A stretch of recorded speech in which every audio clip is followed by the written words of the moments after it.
Okay. Are we good? Okay. Welcome everyone for today's special and regular meeting, Thursday, August 18th, 2022. Roll call, please. Present.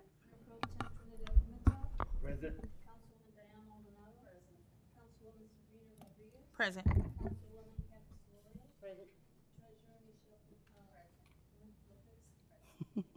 Please rise for the flag salute. I pledge allegiance to the flag of the United States of America and to the republic for which it stands, one nation, under God, indivisible, with liberty and justice for all. Okay, so first we have on here is regular business. Item number 1, which would be Jeff.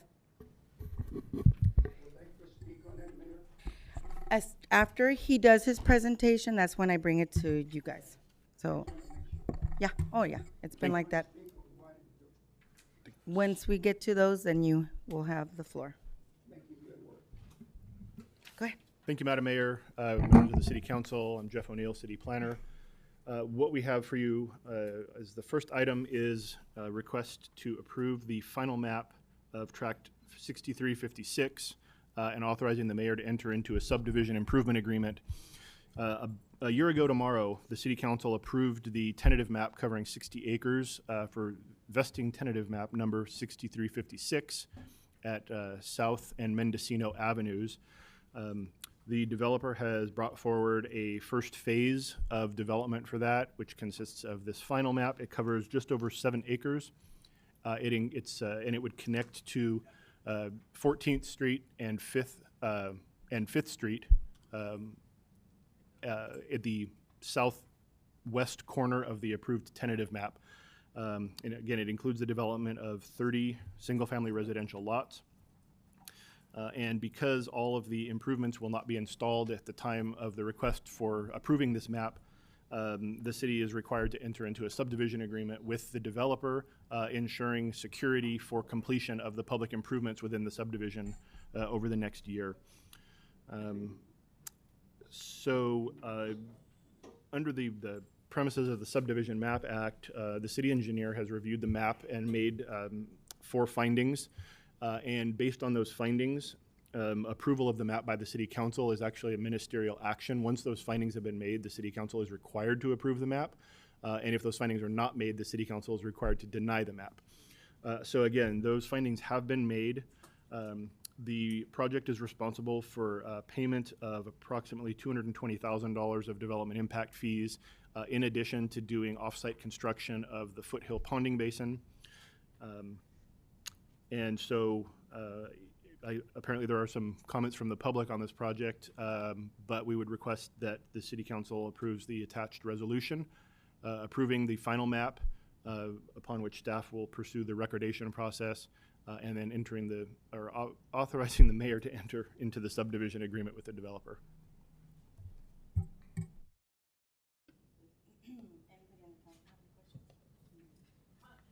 I have a question.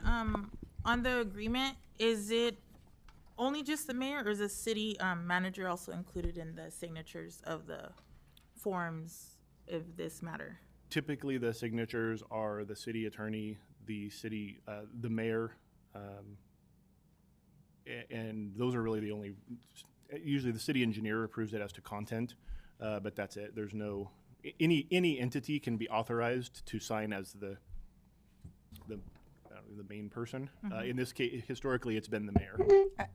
To me, I think it's just as long as all the process gets done the way it's supposed to get done, that's the most important part, not who signs, because it's not me giving the approval and looking over what documents have been, done correctly. So we expect to have a good faith that our engineer and our city planner and our attorney are going to do what their due diligence to making sure that everything is done correctly. So it doesn't matter. Just a question. So thank you, Jeff. Okay, so does anybody else before I open it up for the public? No? Okay, so then those that want to speak on this matter can approach the podium, and you only have 3 minutes, please. Yeah, good evening. My name is Humberto Gomez, 8607 South de la Cruz, Parlier, California. I'm not too happy to see this type of documents, Mayor, because you know that we don't have no water. And we got TCP problems in the water. And I don't know if the developers is advising the new buyers that they're going to be drinking water with TCP. I not even know if he's aware of it. That's one. And two, I noticed that they're not saving any money so we can have a little park for this community, at least a corner of probably two lots, where kids that are going to be there, they can go and have a picnic. You know, and that's something that you had to change because we just growing and growing, but we don't creating parks. I know that there's two on the development, you know, but I would like to see if it's possible that you can create a small little park like Fresno, Clovis, and all the developers do that. You know, they create it could be a quarter of an acre or something like that, but that's something that we don't get here in Parlier. That will be my only objection. Make sure that you notify the buyers on the TCP problem, and also that they will not have any little park so the kids can go and play and have you know, happy birthday, reunion, or whatever. Is anybody else? Would you like me to, can I respond to that? Yeah, go right ahead. Or, I mean, I can too.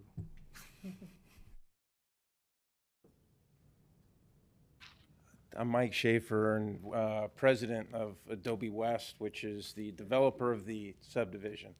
And I can't respond to your first claim, but your second in regards to the parks. Because we do development in other communities, and I know that we're probably about 3 years in the process of designing that particular subdivision and that 60-acre parcel. The city did a lot of planning with what you're talking about. And what happens is with the small community parks that you're talking about are really, really expensive to maintain. You have a large park going out on Academy and South. You've got a large park on Veterans. And we've got about 3 acres, I believe, Jeff, of walkways and pathways along Mendocino, South, and Fifth Avenue designed to interconnect those parks. So the small park that you're talking about is designed within Fifth, Mendocino, and South, and it's something that communities all over California are struggling with right now, is what you call pocket park, or we call pocket parks, extremely expensive to maintain, and the cities are not able to collect enough out of taxes in order to maintain those. So it was part of the discussion, and it was part of the discussion that took place before the tentative map was approved just shy of a year ago. So just to let you know that it did take place, and there were a lot of discussions about that, and that's how it got to where it is today. It was our request that he invest in the walking trails that led to the South and Academy Park.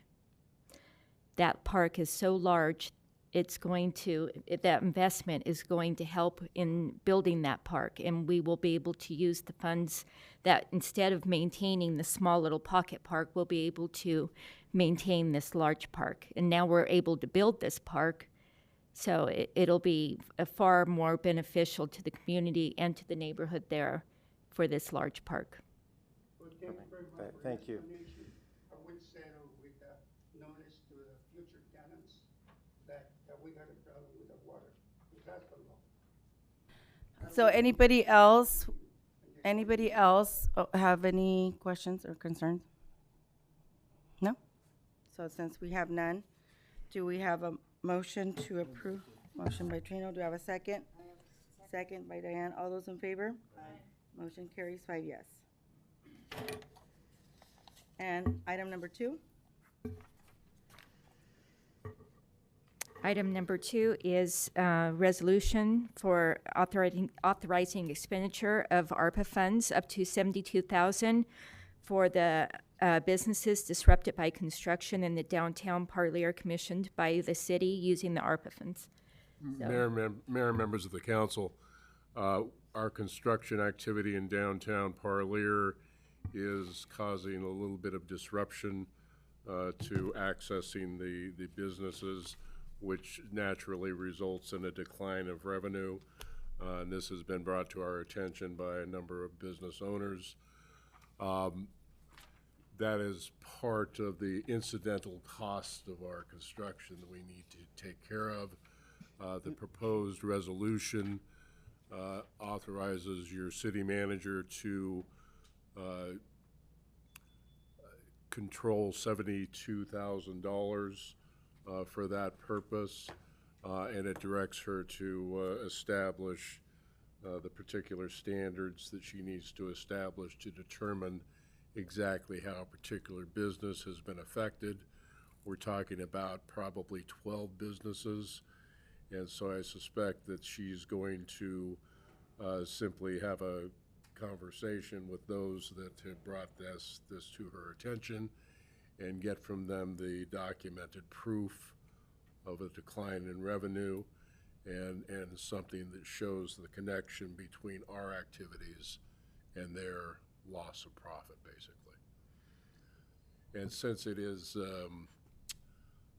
a project that we are using ARPA money for, this is simply an incidental cost of that project, and so it's a proper expenditure of that money. Any questions? So I did talk to Sonia today. I had some questions about it. She made some clarifications. Are these the same businesses that applied for the grant back in November, December? Is that still part of those? I don't believe so, no.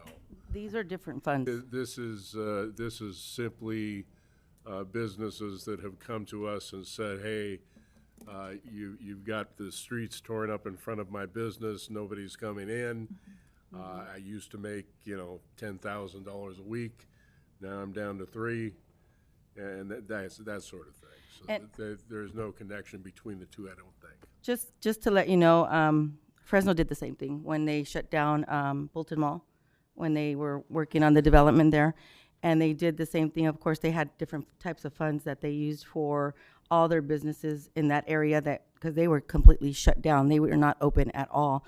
So they helped those businesses because they knew it was going to affect their income. And so, you don't want to harm them by trying to fix something in downtown area, beautify it. So you do want to make sure that they stay afloat throughout this process. So when they approached Sonia on the financial status of what they were dealing with and losing income, because this is what I've heard from all the businesses as well, that they were dealing with that struggle, because some people don't want to be inconvenienced when there's a road that's blocked to get to that store. They'll say, forget it, I'll just go to the other store down the street. So because they were having these problems with getting the business, so then they approached Sonia, and Sonia was working on the same funding that we're using for downtown renovations, and using those same funds that are already allocated for that project to also be able to use those funds to help the same businesses that we're trying to help to begin with. So I don't know if Sonia wants to go over that a little bit more. Yeah, so we already have a grant program we were doing, and so I just basically took from that and developed this program. So I went to the city attorney and determined how we can do this specifically to help the businesses in downtown. We have other programs to help the rest of the businesses everywhere else in the city, but this is specific to help the businesses downtown. And so we went to the businesses and we're presenting this to them and helping them with it's up to $6,000. So we have a cap at $72,000 that we're able to spend, and so we're hoping that we're able to help at least 12 businesses. It's 12 businesses that were affected. So no, I was clarifying. So what we approved in November, this is just additional, right? Yes. Just to help them out. This is just additional. This is Okay. taking what we approved in November, it's taking that a step further and me coming up with something additional. Because of the construction Yes. downtown. What we Thank you. approved it actually in February 17th was the development with these funds, with the American Rescue Funds. The November was our different funds. Was So it they're, COVID? but it's, yeah, those are, COVID related. They're different funds. So these are, that's where there's a confusion of what funds, because there's the COVID funds that, that we These are the received. American Rescue Plan Act Yeah. funds. Yes. And yeah, I think you approved that project, and the estimated cost is, I think, 1.5 million. You received a total of about 1.8 plus million in ARPA funds. So we're just basically covering the impacts. We're mitigating the impacts caused by our own activities. Okay. And on that as well, I think the check register for the regular board meeting, I think the voided checks with multiple people's name, business people's name, that's where it just kind of got ugly. Where was there an error? Is this correct? And I think that's where a lot of the questions started coming up. We need to try and minimize those errors, and they're human errors. I get it, but that's where it stirs the pot. Okay, I understand. I'm all for helping our businesses downtown, especially because I don't even like to drive through there right now. But yeah, it detoured people. Yeah. It detoured people. So Even- I think Ellie wants to explain on the check reports, because yes, there are mistakes, Yeah. and the reason why it's because there's a little bit of a confusion because we I get don't it. have this program, so they're going to be a little confused, because if not, then we would always have mistakes all the time on all the checks, and this is something just different that our staff are not used to. So Ellie, can you explain that? No, do you want me to explain that? I want to take the responsibility, because we did push the staff to try to do it very quickly. Okay. And so we, Yeah, go ahead. no, we did push the staff to do this quite quickly. The W-9s, the way that was filled out, they put their name on it and the business name. And so they did print the checks in the people's names instead of the business. So we had to void it and redo the checks in the business name. And those things are understandable. That's why, I know that Ellie is catching on a lot of the mistakes and fixes them immediately. I have no problem with, trusting the staff that what they're doing. It's just that sometimes, like you said, it's human error, and there's no way to prevent that. It's just going to happen if it's going to happen. Yeah, I'd like to add that, it is human error. It's not going to be the last time. It's going to happen again. I think what you need to focus on is that there's so many checks there, and we made 4 errors. So we quickly voided them. You could see the plus and the minus, which equals 0, and we reissued the check to the business. So, I've talked to the staff. We can minimize it, but I certainly can't control errors. So, and again, that's understandable. I understand. It's just that's when questions start, and I'm like, well, they voided it, and it's here, and you try and explain and explain that. That's why I asked the question, so you can explain, Sonia can explain, and they Mayor answered explain. your questions. Yes, yeah. And that's fine. definitely. Yeah. To me, it's like when they say, "Oh, this happened," I'm like, "Okay, you fixed it. That's great. Awesome, you caught it. Yeah. No big deal. No big Yeah. loss. I- It's I- when it doesn't get caught. That's when we have a problem. I mean, a bigger item that I worry about is overspending on a project. Those kind of things are more important than voiding a check. So the public and the council members have to understand that these things will happen, and we try to catch them. I mean, nothing's gone out, nothing happened. It's just avoided. But Understandable. I think, yeah. Thank you. I believe, and no more questions, so I can open it up for the public. Did you want to, go ahead. Good evening, Mayor, Council, and staff, Chief. Feels weird to be standing on this side, but, I just want to clarify, because there's a person on Facebook that's putting like a lot of stuff. The people that got checks are here. One is posted as a non-existent business, which is Yolanda Gomez. She doesn't have a trucking business. She's been under Campesinos. She's an independent tax preparer. She does taxes there since 2008. I don't know where that person got information.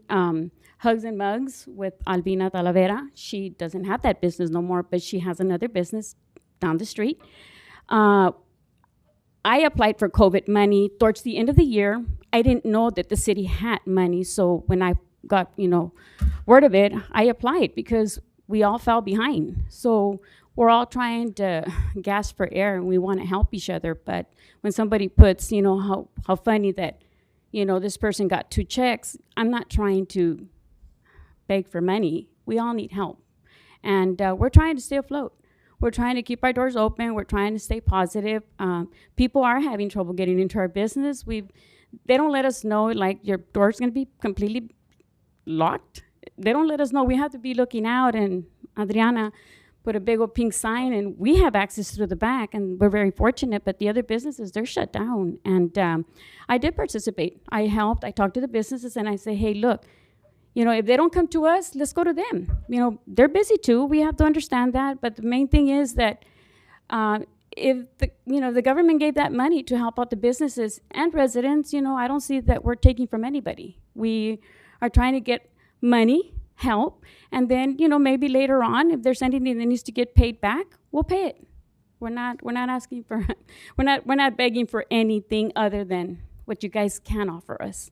So I just wanted to clarify that. And if, I don't know who is giving information to this lady. She seems to say she's Googling everything and thinks she's on point on everything, but she's not. From a trucker, where do you confuse that to a tax preparer? To Hugs and Mugs, yeah, that's close. But regardless, let's be professional about this. Whoever's leaking this information and saying post, this person's not even from here. So unfortunately, I have respect. I'm not bad-mouthing her either. If she says she knows it and she has all the right information, that's okay. But the bottom line is that you can't put us out there and make us look like we're starving or we're trying to take money, because we're not. We're trying to get what we can with your guys' help. And I do thank you guys.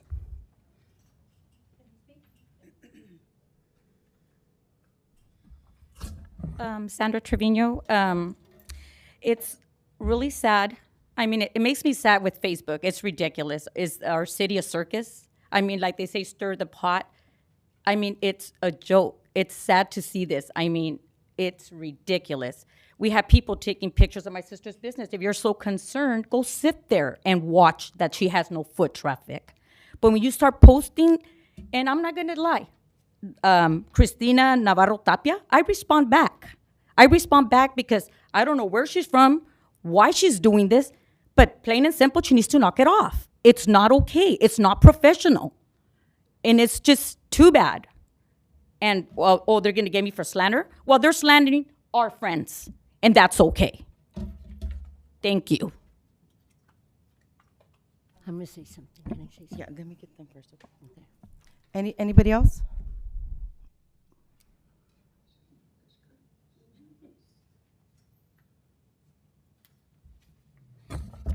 Well, I'm very happy that for the first time that we know that you are giving money from the ARP money.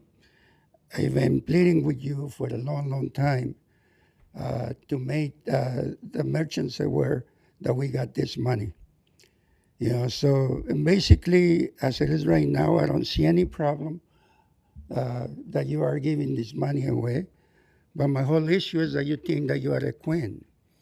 You already give the money away, and you're asking us to okay the resolution. So you created a problem. You created a problem by giving the money ahead of time. So that's my issue. That I keep on telling you, Mayor, you're not a queen, you're the mayor. And that's what created this issue, Mayor. With all due respect, that's what created this issue. But I'm happy that you are giving money for the first time. For the first time as public.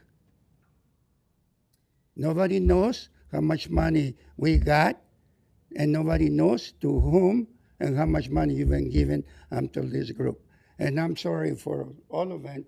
All of them are my friends. I know them personally, but you're the one that put us in this position. Thank you. Neil, can you explain what we're actually doing today? The funds, yes, they're available to them. What we're approving is actually the amount Yeah, that's it- being they're allocated. already Not allocated. that they're getting approved to receive the funding. It's the allocation that's being. So you're total amount. misunderstanding. Neil, can you go ahead? That's correct. We're simply asking the council to ratify what we have done. It's a simple fact that you're responsible for taking care of the impacts caused by your activities. So we have been taking care of it. And we're bringing it back to the council to let the council know that part of the money that we got from the ARPA is going for that purpose. We're setting the amount which is going to be devoted to that purpose. That's all we're doing. Yeah, and thank you for recognizing that we care and that we are already paid them what they needed to have, because they did need it. If you are gonna be insensitive and not care and want them to wait longer, that they've already waited, how many months did you guys? No. You spoke, this is the floor, this is what I'm talking, Chief. No, you already spoke. We have to have civil order. Yes. Well, you're complaining about them receiving the funding, so that is not caring enough. So thank you guys for being here and recognizing that we care about you, and this is why we did this, as far as for you to receive the funding that you needed to stay afloat, because the city of Parlier does care. We care of all the local businesses. So that is why we're doing this, and whether it's being ratified or not, it's to help them. That is what this money's for. Whether you think it should have been done later or sooner or whatever, it's been done. And it's something that needed to happen because they asked for the help. And I'm glad that they showed up and asked Sonia for help, because this is something that needed to be done. So thank you guys for being here. Since we're, go ahead.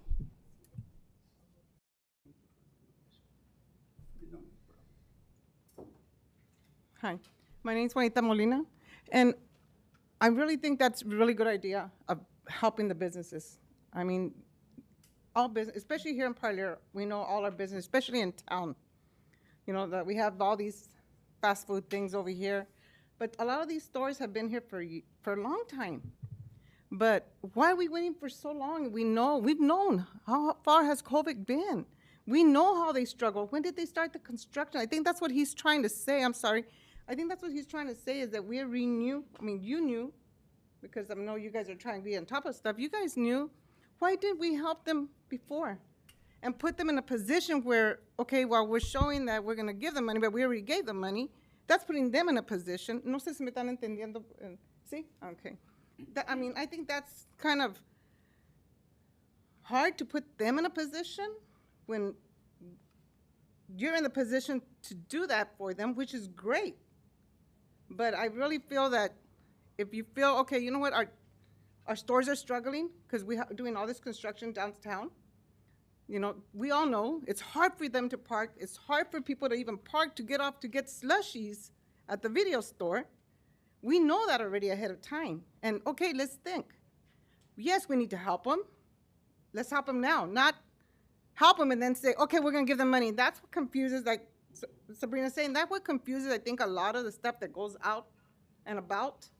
And that's one thing I think we need to stop, because it's true what the other young lady was saying. It's sad to see all this on Facebook and all over, everybody's saying this and saying that. It's like, we're all adults.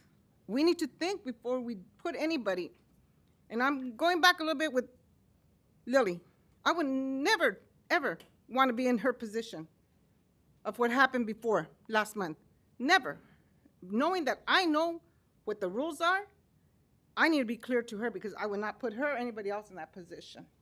So we need to think about the citizens before we think about ourselves. I'm sorry, but being up there, you have a lot more than we do. A lot more power, a lot more decisions to do.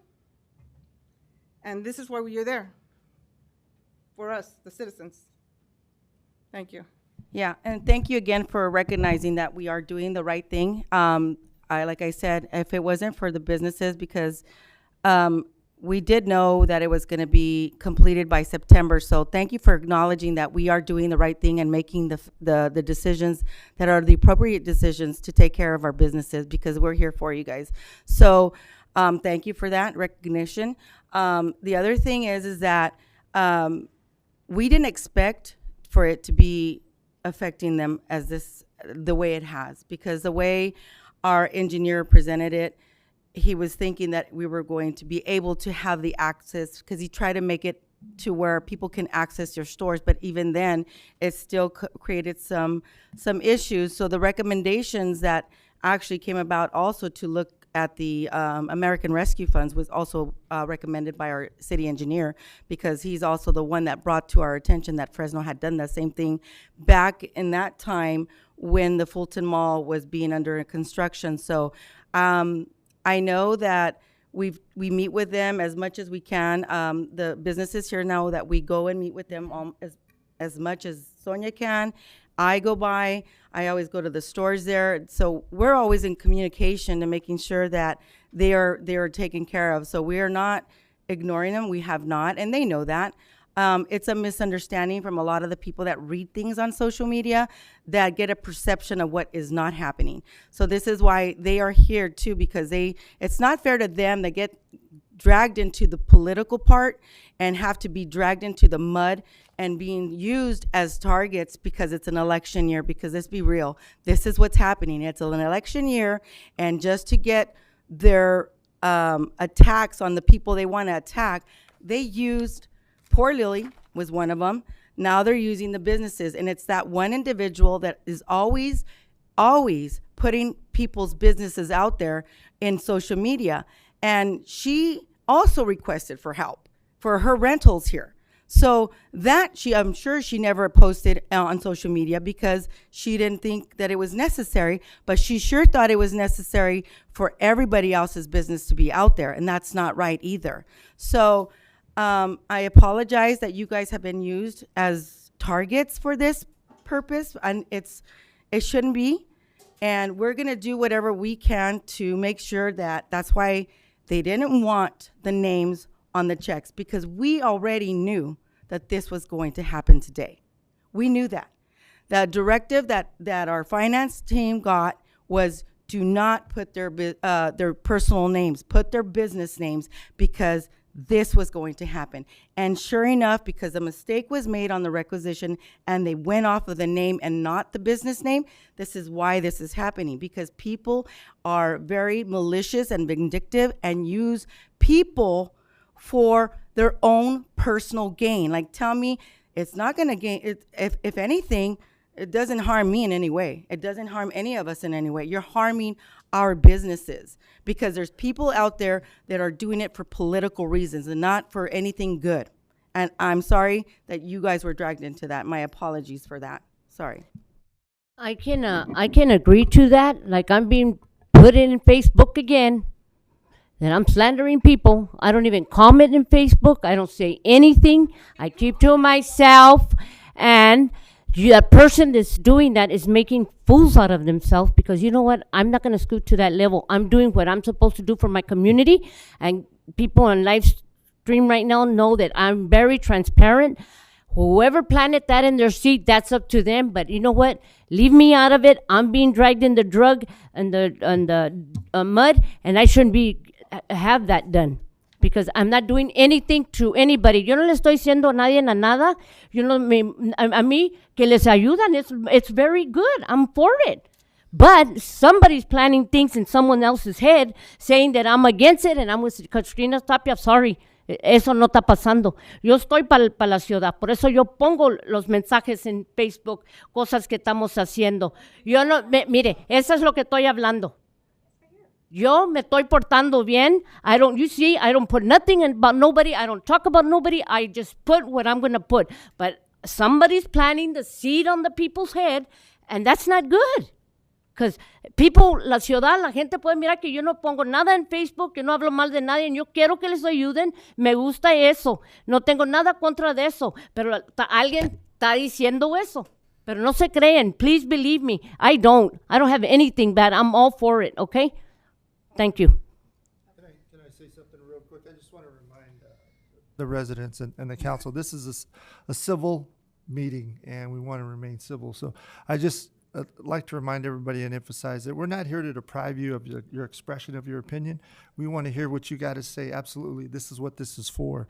This is the setting for that, and it's got to be done in a civil and orderly manner. So we know that the council presides over the conduct and the decorum of this environment, so we have to respect that, and it's mutual respect, the council as well as any council members. So if anybody has anything to say, and I know Humberto's been here, he comes to almost every meeting. He's got a lot of passion, just like all of you. You guys are driven with that passion to help this community. So if we work together progressively, we're going to get a lot done. But in that process, we have to respect the rules of order under Robert's rules of governance. So if anybody has anything to say, please, I'm begging you, I'm asking you to come to the podium, and this way we can keep things orderly and keep things civilly, and we can be progressive. Okay, so I appreciate it. Thank you. So I think anybody else? So we can take a vote. Okay, so then.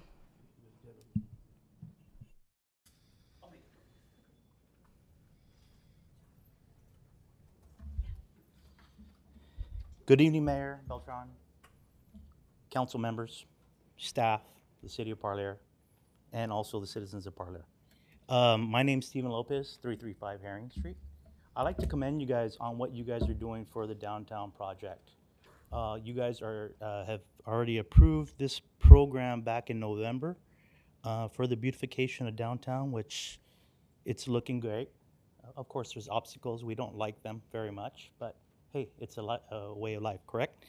My question is because I don't see a few of the business members here. Is there a timeline for them to apply for this ARPA program? They can apply now and until the funds run out. Okay, until they, okay, so there's no deadline for that, as long as they have the information. Has that been mailed out to them, or is that something that's a word of mouth? You know, the Yolanda Padilla actually has passed it around to the other businesses there.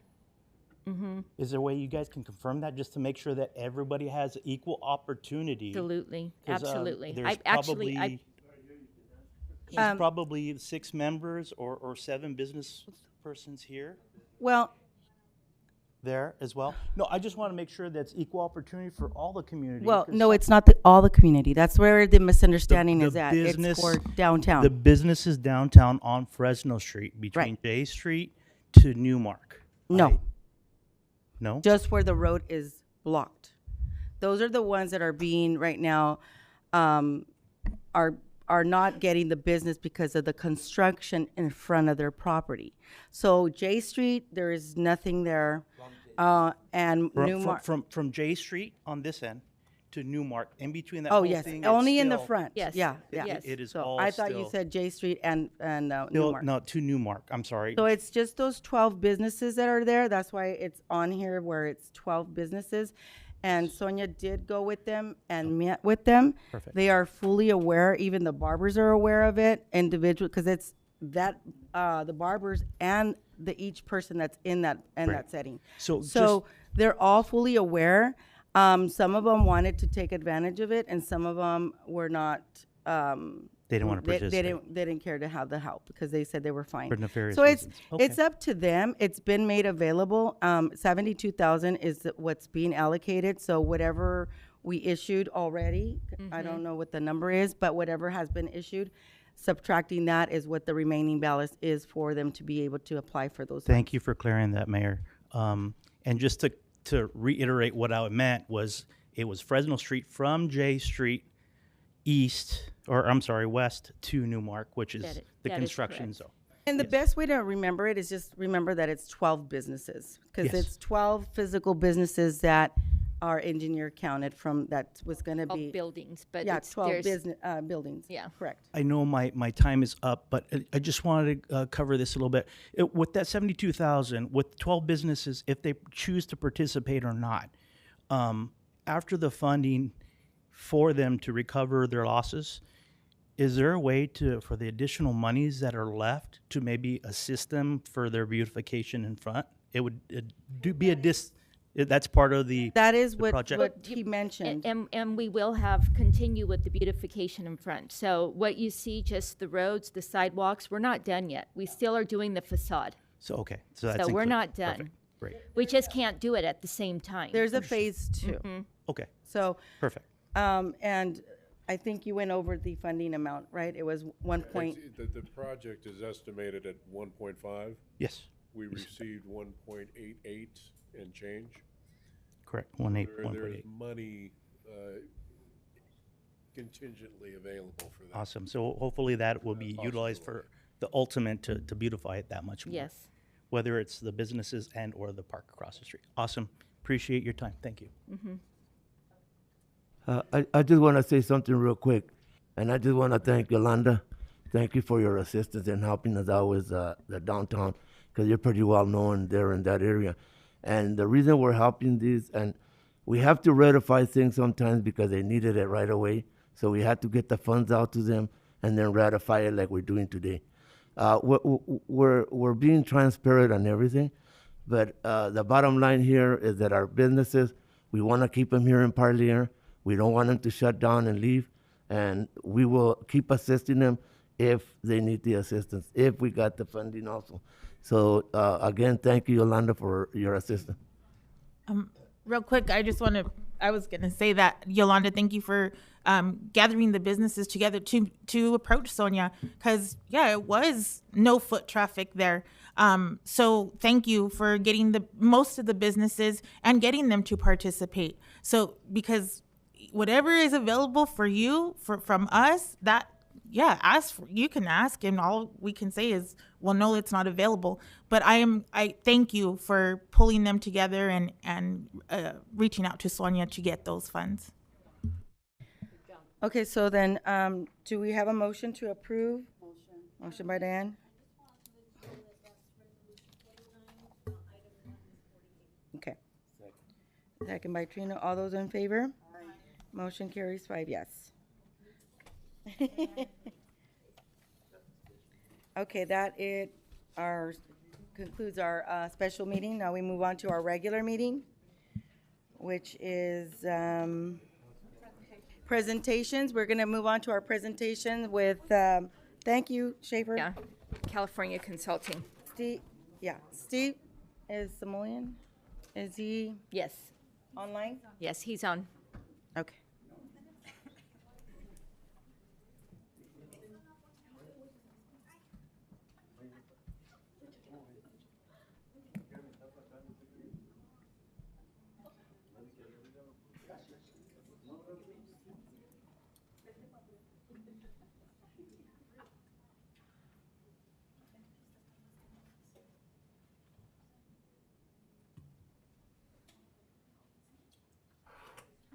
There we go.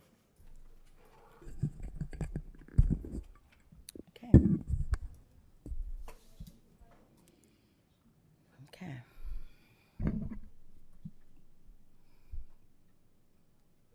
Yep. Thank you. Can you hear us, Steve? Yes, hi. Hi, Sonia. Okay. Hi. Okay, you're up. Melissa? Steve? Thank you, Sonia. Madam Mayor, council members, Steve Samuelian, I'm the owner of California Consulting. Honored to be here with you this evening via Zoom. Hope everybody can hear me and see me okay. We've been very proud to be conducting grant writing work for the city of Parlier, grant research, grant identification, grant writing, and post-award compliance reporting and administration. Let me first say that our job is made significantly easier by the fact that you have Sonia Hall as your city manager. Her extensive experience with grant writing, grant identification, post-award compliance and reporting really makes our job a lot easier when we have a collaborative partner who has such a specific knowledge and detailed, seasoned experience in bringing in millions and millions of dollars in grants. So thank you to Sonia, and the whole staff at the city has been great for us to work with. From top to bottom, we have only positive feedback for your city staff. I'm going to turn it over in a moment to our grant writer who's been assigned to work with the city, but I've been working closely with the city as well. We have monthly Zooms with Sonia where we go through all the grants we're working on, and then we send a written monthly report on the first day of the month that details all of our activities for the city of Parlier with a high degree of specificity of everything we're working on from A to Z. You'll see in the presentation that we're about to get into that we already have achieved one major award for the city. So congratulations. We're very happy about that. That was a big one. And it was a highly, highly competitive grant too. So we're very excited about that. We also have 3 major grant applications that we're going to talk about tonight that have been submitted that we haven't heard back on. So we have high hopes for those 3 as well. And then possibly most exciting, we have 5 we're working on right now. And one of the 5 is going to be submitted here in the next few days, the Hazard Mitigation Grant Program, Cal OES grant. So what I'm going to do is I'm going to turn it over to Melissa Noriego. Melissa, by the way, is located in Madera County, so not far from you. She's been our grant writer that's been working with the city, with Sonia, with everybody at the team at the city, and I know she's prepared a great report of all the activity that she's been working on with the city. So Melissa, I'm going to turn it over to you. I'll be here at the end to help you answer any questions if the mayor or council members have any questions. So Melissa, over to you. Thanks, Steve. Can I be heard? Yes. Okay, great. Would you like me to share the report so you can see it visually, or should I just read through? Because I don't have permission to share at this point. I think that you're fine just reading through and going through read each through. grant. Mm-hmm. Great. Okay, so I'm Melissa. I live in Corscold. I can't see anyone, but hello.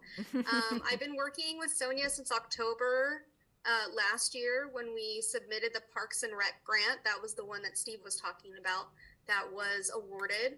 That was to get youth to natural sites, youth and other people that don't have access. That was a $200,000 grant, and it was the first time it was released, but I think it's going to be released again this year, and we plan to pursue it again. We have 3 grants that have been submitted. Cops hiring, that's for $300,000. We submitted that in June. That's to bring a school/neighborhood resource officer to the junior high on campus. Then we also applied in July, early July, for the transformative climate communities. This is to work at that site that's owned by West Coast Waste. Sonia, what do we call that site? It's across the street. It's the cold storage, the cash site. Mm-hmm. Mm-hmm.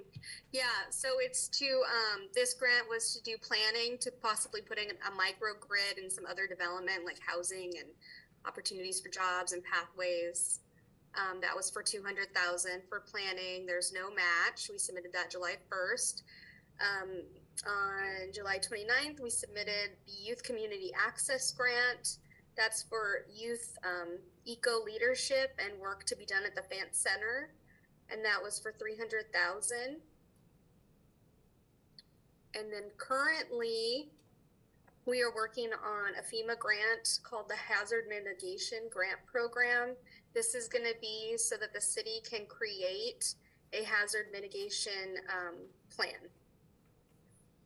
And that's going to be, that's the one that Steve mentioned that should be done in the next few days. We're currently also working on a Public Utilities Commission grant called Local Agency Technical Assistant Grant, which opened in June, and the amount is $500,000 to create a broadband infrastructure plan. So that's really exciting, and this grant will prepare the city to apply for other grants like Last Mile grant funding when it comes out in December and the new year. Right now, we're working to partner with Arte Americas in Fresno on an Office of Juvenile Justice Delinquency and Prevention grant called the Youth Violence Prevention Program. It's a $250,000 grant amount. There is no match, and the full application is going to be due September 12th. And I had a meeting this week with Ruth Saludes, ED of Arte Americas, and we are following up next week to confirm the partnership. So it's all very exciting. It's cultural aspects and pathways for youth to prevent gang involvement. And then HUD, we're looking at the Community Development Block Grant for $2 million. That's for planning and economic development. And then a similar through EDA Industrial Commercial Park grant.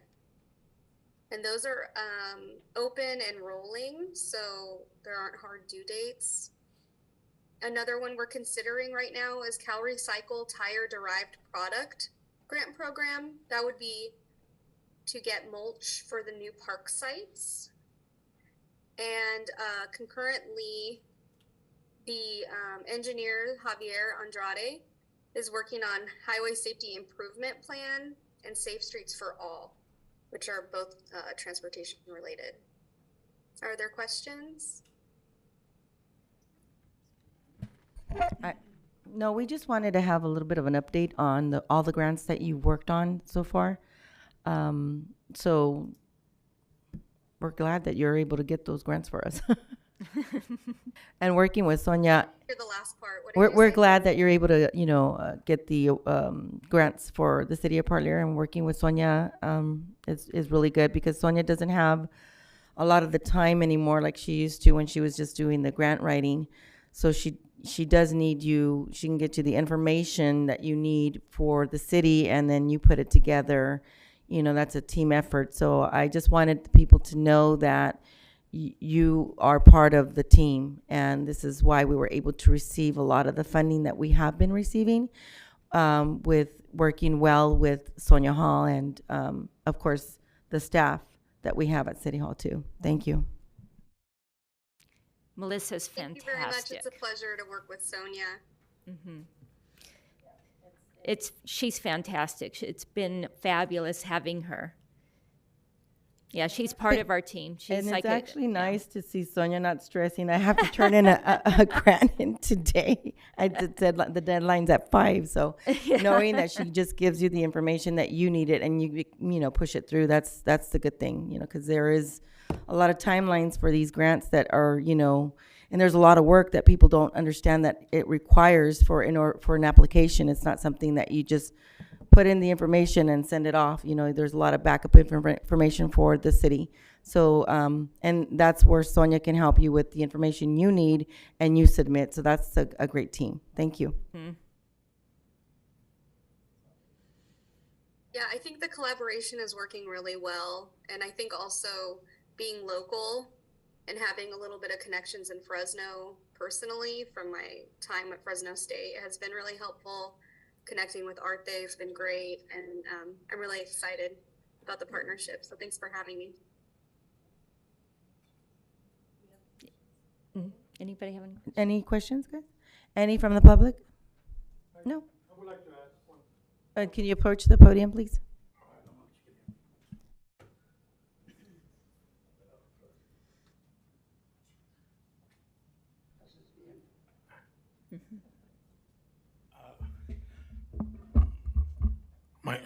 My name is Juan Montaño. I don't think I need a mic, do I? Yes.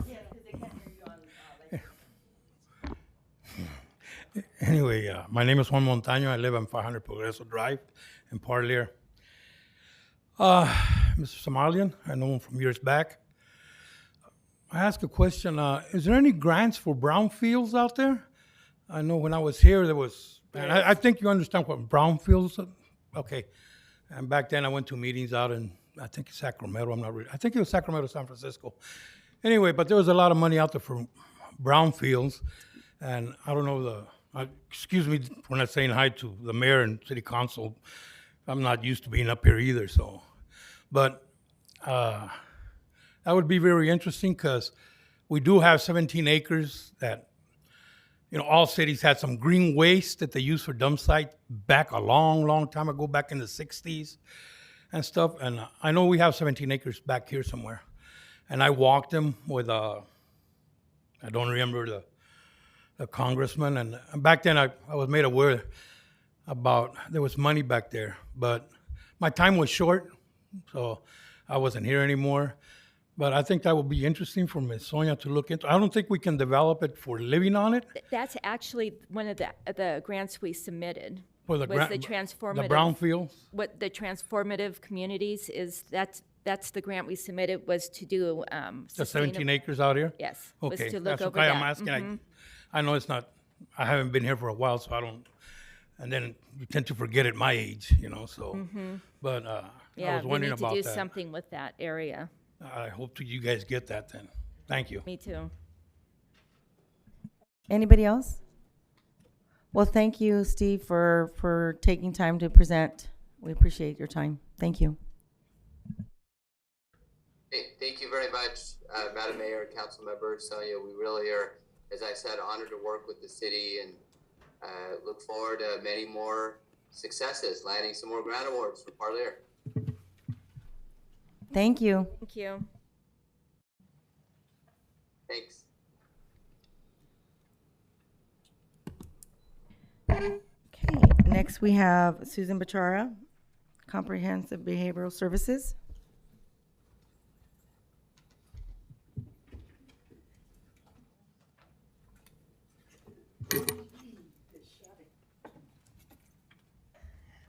Good evening, everybody.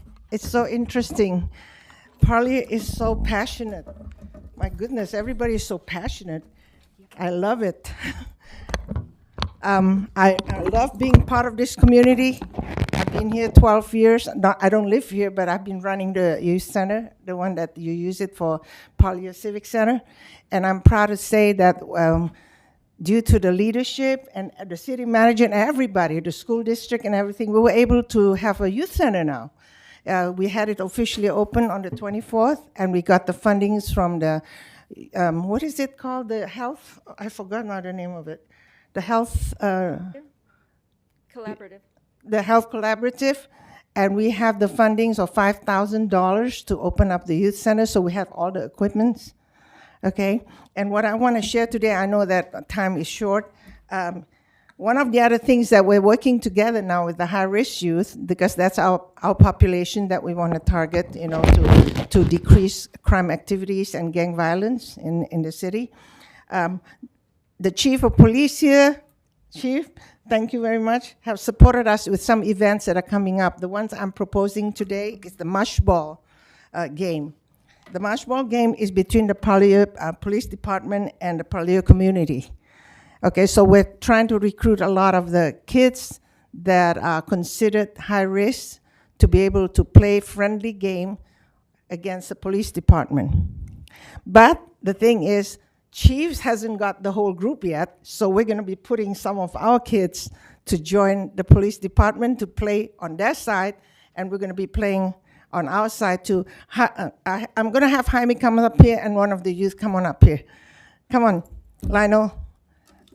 And these ideas came from my staff person here, okay, Jaime Felix, and he's been really expanding a lot of the activities in Parlier. We're gonna be having car show and also Parlier Got Talent. Oh my goodness, So we're very busy. In other words, we have it all planned out till the end of December. Isn't this just wonderful, right? We have passionate business owners, and now we have passionate youth that wants to bring everything together, and we have passionate leadership. What can go wrong here? That's the liberty of America, isn't it? The First Amendment. Everybody's so passionate. We may not always agree, but boy, I love this city. It's exciting. Okay, so Jaime, you want to explain a little bit more about the mush ball? It's to build communication skills with the youth, the troubled youth, and the police department, so that way it don't be just them being harassed all the time and them being feeling some type of way with the police department. They're gonna play a game on their side against the community, so that way they could build some communication with each other. Okay. And if I want to pass out the flyer, I want to recognize this young man. Come here, Lionel. Don't be shy. Look up, young man. He is the one responsible for this flyer. So I want to pass it on, Chief. And I only got a few here because I gave it some of them to the community already. So if you don't mind, Okay, he's an artist. So from now on, a lot of flyers are going to be designed by the kids themselves. So Sabrina, you know that. You work at the school, so we're going to be utilizing a lot of the artwork. Okay? Lionel, come on. Can everybody give him a hand? Give him some encouragement. I'm proud of him. And he's going to be playing in that game too. So I'm coming today just to let you know. Don't be surprised. You'll be getting a lot of flyers. We're having a big car show also, so I'm going to be sending you another information here because we're going to be doing this all throughout the end of the year. So all we need is a blessing from this council. So we're going to go through protocol just like the chief said. We're going to do it in the right order. If not, I'm known to be too excited about everything, but that's good. Okay, so these are just really quickly, Mayor.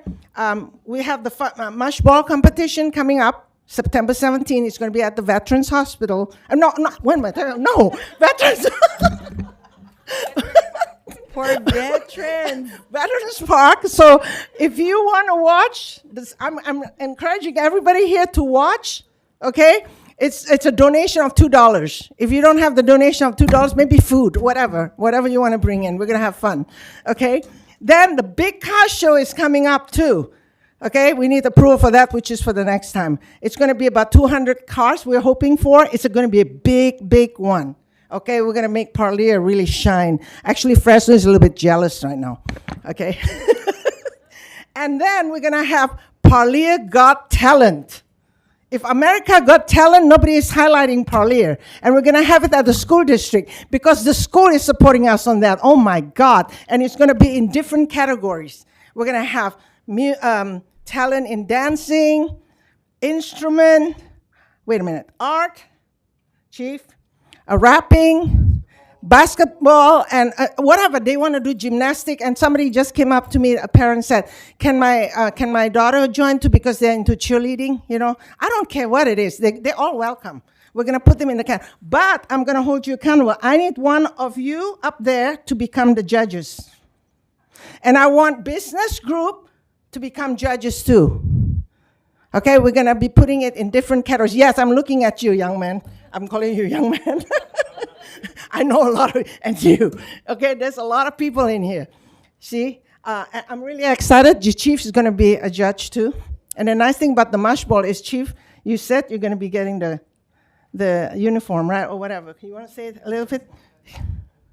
I add that this is one of the concepts that that we've been working with, and this is for at-risk youth. So, Ruth, the youth that have been involved in activities and behavior that are unlawful, and they're young, and so their minds are undeveloped, and they get themselves in situations. So this is part of our intervention strategy. So Susan's done a fantastic job of coordinating this and spearheading these events along with her staff, and it's exactly what we need because we want to share those experiences with these at-risk youth to show the human side of law enforcement, because a lot of times we have that stigma of us versus them, and actually we're all human beings, and we can live together and work together.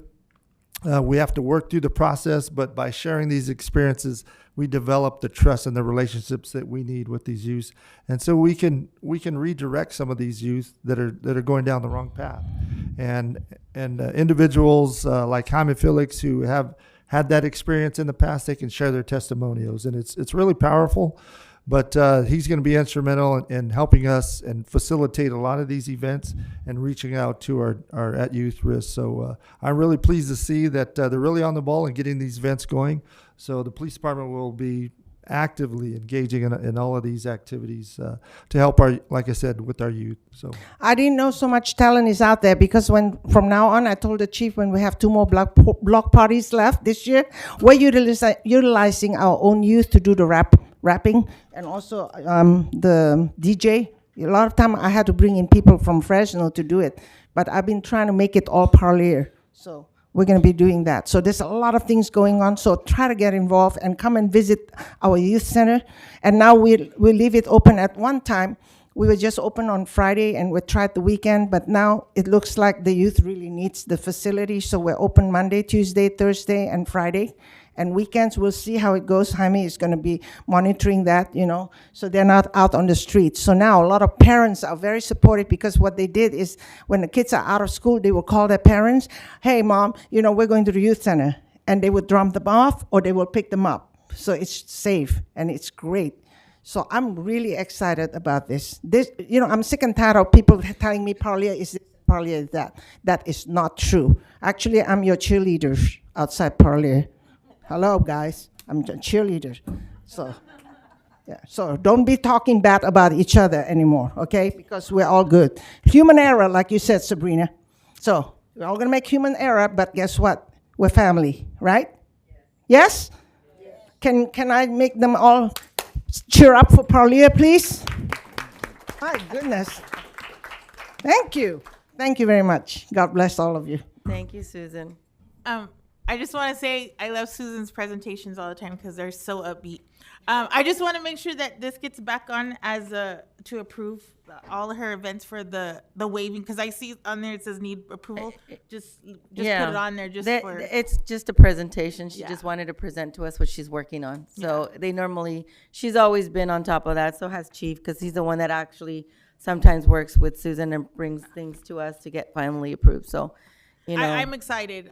You did an awesome job on this. This flyer.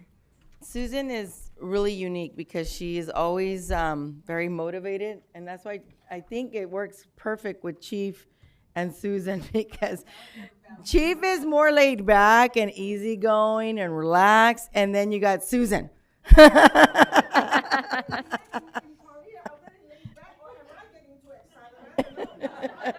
So it's perfect. It's perfect team. So I'm glad that they're working together and they're doing a fantastic job. I hear good things from the school and from the parents as far as what they see on the kids, improving in their behavior at school, wanting to go to school, not getting in trouble as much. Chief, I don't know if you want to go over a little bit on what you guys have been doing, because I don't think that you guys get the recognition that you should get for what you've done. Yes, so we've, the school with our SROs and the school district, because we got a really good partnership, there's been a lot of real good positive progress in that area. Susan's help, that collaborative effort, that collaboration, we're really doing a lot that we haven't done in the past. And like I said, and it has to do with prevention and intervention strategies. So our prevention strategies with our SROs, being in the schools, that is an ideal situation. So that, like I said, it's building those relationships and bridging that gap of communication, because in the beginning, when the SROs started out at the school, a lot of the students feared the officers and they would not communicate with them and come up to them. Once the officers showed that human side of them and showed that, behind this badge, we're human beings too. We're fathers, we're sons, we got children, and they cultivated that relationship. So now the kids actually the students go up to the SROs. And then, Susan's program, it's an intervention program for students at risk that have at one time made a bad decision and engaged in unlawful activity. So we want to avoid the school to prison pipeline that has been a narrative in the past. So now we're working more with the kids in respect to restorative justice. A lot of these events that we're having with our block parties, a lot of the counseling that Susan's doing at her facility, along with the school and our officers working more proactively and openly with these kids to understand that there's a spirit of the law and there's a letter of the law. So the letter of the law says that you charge everybody with every violation. The spirit of the law says that you have compassion and you understand that as human beings we make mistakes. And so we want to help these kids before they become adults and enter into a path that they regret later. So we try and get them early through the intervention and prevention programs, and it's really going well. It's stop the violence, anti-gang, anti-drug presentations that we've done at the school. That's all part of our intervention and prevention program. So we've got all year long, we've got scheduled events throughout the year with the block parties and then these outdoor activities, these outreach. And we invite the community to all these events. You guys come out and interact with us, interact with with the students that are out there. You know, we got our red ribbon coming up. We got our trunk or treat. All of that are big events, and we want our officers out there engaging our community because we want our community to trust us. And the way we get their trust is by interacting with them and treating them with dignity and respect. And that's our motto. So yes, thank you, Susan, and the school district for what they're doing. It's a really good partnership.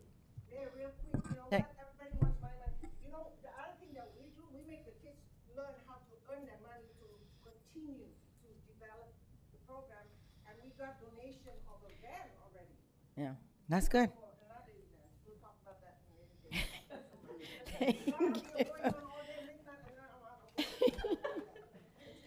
So, thank you, Susan.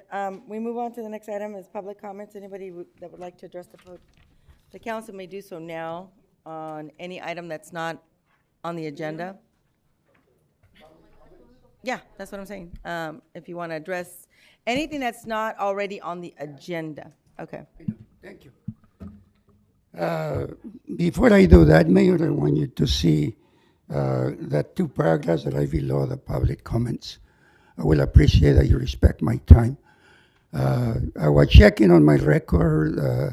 I always, with you guys, like 99.9%. But when I feel there is something wrong, I got the right to tell you. That's the way I've been all my life. And I'm not going to change. And Chief, thank you for the intervention.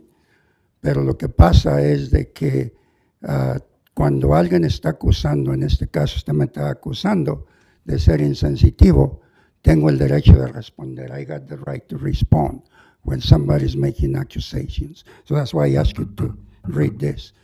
La otra cosa es que quiero decir, lo voy a decir en español, porque ando malo de mi garganta y no sé si estaba en YouTube las primeras presentaciones. La primera presentación que pasó del problema que teníamos estaba en YouTube. Okay, porque para eso me rasuré, Mayor. Okay? Pero primeramente quiero darte las gracias, Mayor, y a todos el City Council members por la recibida que le dieron a los peregrinos campesinos. Muchos saben que allí crecí.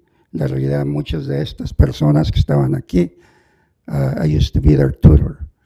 Y me sentí muy a gusto de verlas como se han hecho muy responsables y buenos negociantes. So, gracias por eso, Mayor. La cosa que quiero estar seguro de que entiendan es de que, como le digo, 99.9% voy a estar con ustedes. Porque todo lo que discuten aquí, yo pienso que está bien para la comunidad. Pero hay alguna vez que voy a tener que decirles qué es lo que pasó. Usted me dijo que era insensitivo. No, no soy insensitivo. Si ve los récords, tengo años diciéndole que dé dinero del ARPA. Hasta ahora me da gusto que lo dio. Pero lo que pasó es de que lo dio antes de que se aprobara. Y eso creó la confusión. So, con eso quiero terminar. Que usted misma creó la confusión, o el council, no sé quién sería, al dar el dinero antes de ser aprobado como fue aprobado hoy. So, Chief, I just want you to understand that I got the right to rebuttal when I've been accused of something. Thank you, Mayor. La cosa es que no es que estábamos confundidos y lo que hicimos hoy es que tenemos que probar el dinero que se iba a poner para los negocios. El programa de American Rescue Funds, eso fue aprobado en febrero. Así que por eso es la confusión que estábamos hablando, de que no es que apenas vamos a aprobar esto. Esto ya fue aprobado para los negocios en el downtown. Así que la confusión que dijiste de que por qué los estamos dando el dinero a ellos y por qué dije que era insensitive usted, porque usted no quería que les ayudáramos cuando teníamos que ayudarlos y por eso los cheques fueron hechos de emergencia. Porque ya le di permiso a usted que hablar, ahora me deja a mí, por favor. Le estoy explicando porque usted está diciendo, no, otra vez, no está dejando que yo hable. Es la cosa que quiere que lo respete a usted, pero usted no quiere respetarme a mí. No, es lo que le estoy diciendo, lo que usted dijo. Usted dijo que nosotros no hubiéramos aprobado ese dinero antes. Ellos vinieron a pedir ayuda porque sí la necesitaban. Y por eso se hizo esto ahorita, por la emergencia. Ya sabe que nomás hay 2 juntas al mes. Así que no es justo de que ellos se tuvieran que esperar hasta hoy y recibir posiblemente el dinero hasta mañana. Así que por eso nosotros hicimos lo que tuvimos que hacer para ayudarles a ellos, porque era una emergencia. Ellos son los que estaban sacrificándose para que el progreso se hiciera allá en el pueblo. Así que no es justo de que ellos tengan que esperarse. Y eso es lo que le estaba diciendo, que usted no estaba sensible en la situación de ellas. Es lo que le estaba diciendo, para que supiera la razón de que yo dije eso. ¿Ok? Gracias.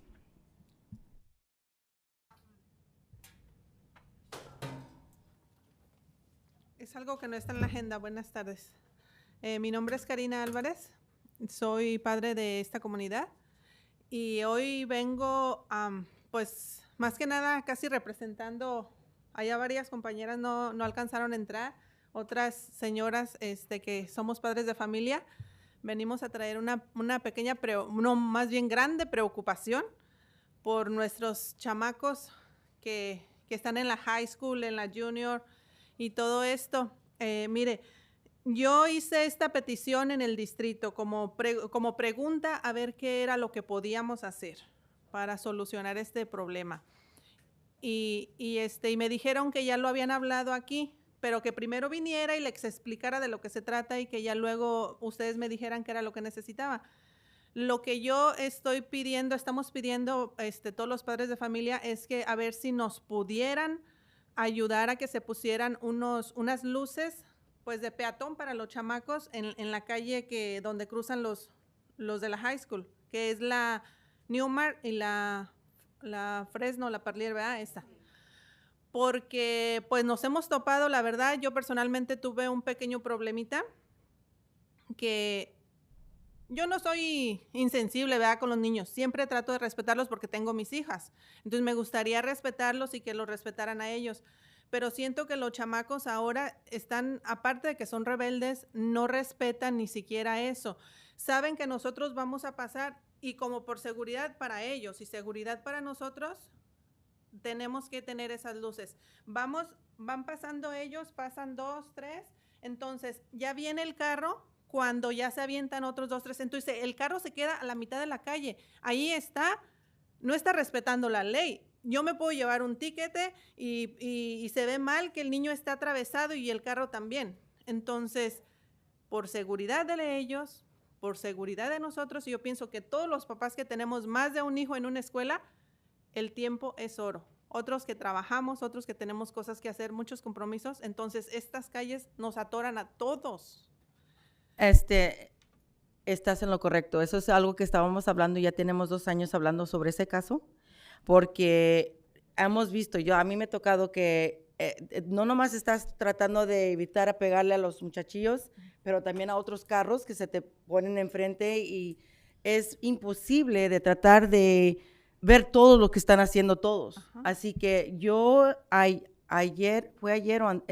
miércoles, hablé con la superintendent de la escuela porque estoy viendo que no nomás es el problema aquí, pero está también en la high school y en la Berletic, y me estaba explicando ella que también hay estos problemas en las otras escuelas también, que no hay control de la juventud, de cómo van a salir de la escuela, no hay control de las personas que están trabajando en la escuela, de como los maestros o los que se encargan de los niños, a dirigir los jóvenes a la dirección que deberían de ir, porque lo que he visto yo, que salen y como así, todos acá, otros acá y otros para allá, y nomás estás en el carro a ver, ok, ¿para dónde le doy? Porque no puedes evitarlos, ¿verdad?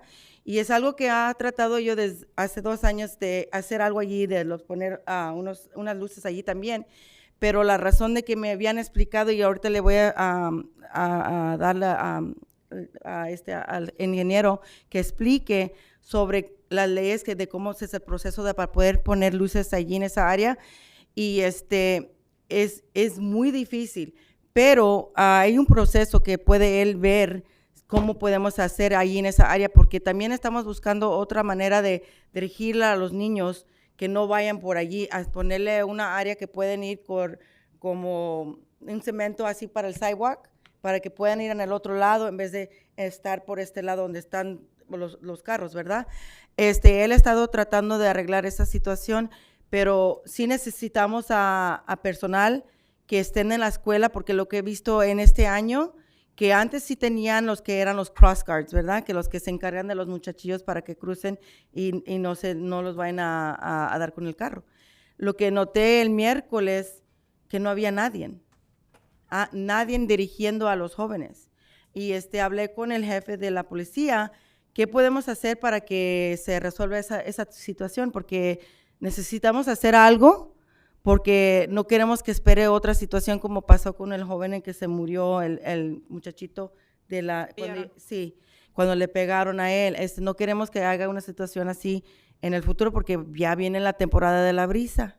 Así que yo estoy con usted en esa situación de que necesitamos hacer algo. Y yo el miércoles sí hablé con la doctora Guerrero, y les estaba explicando, y ella me dijo que si nosotros podíamos ayudarles a ellos, porque ellos están limitados a lo que pueden hacer. Y hablé con el jefe de la policía a ver qué puede hacer él sobre ese problema que tenemos ahí, porque es un problema que hemos tenido por tantos años. No se ha corregido para nada. Y es que en realidad los chamacos que cruzan ya no son de las elementarias, son los de la high school, son los grandes, y ellos no van a venir los maestros acá, ni va a venir personal de la escuela a cruzarlos. Entonces más bien es como un alto a ellos. Una sugerencia pudiera ser, en lo que se aprueba, en lo que ven que son las reglas o lo que se tiene que seguir, pudiera ser que ahorita que está empezando el año escolar, el departamento de policía nos ayude, que, ¿saben qué? Pásenle, no, espérense, pásenle, para que se vayan educando, para que todos nos vayamos educando y saber que por lo menos hay alguien que está viendo a los niños, que los niños se están atravesando, o que las personas pues están haciendo las cosas bien. Y está correcto, en lo que el único modo que se va a poder corregir eso es solamente si están los policías allí presentes, porque es cuando van a tener un poquito de resistencia de cruzar cuando no hay derecho de cruzar.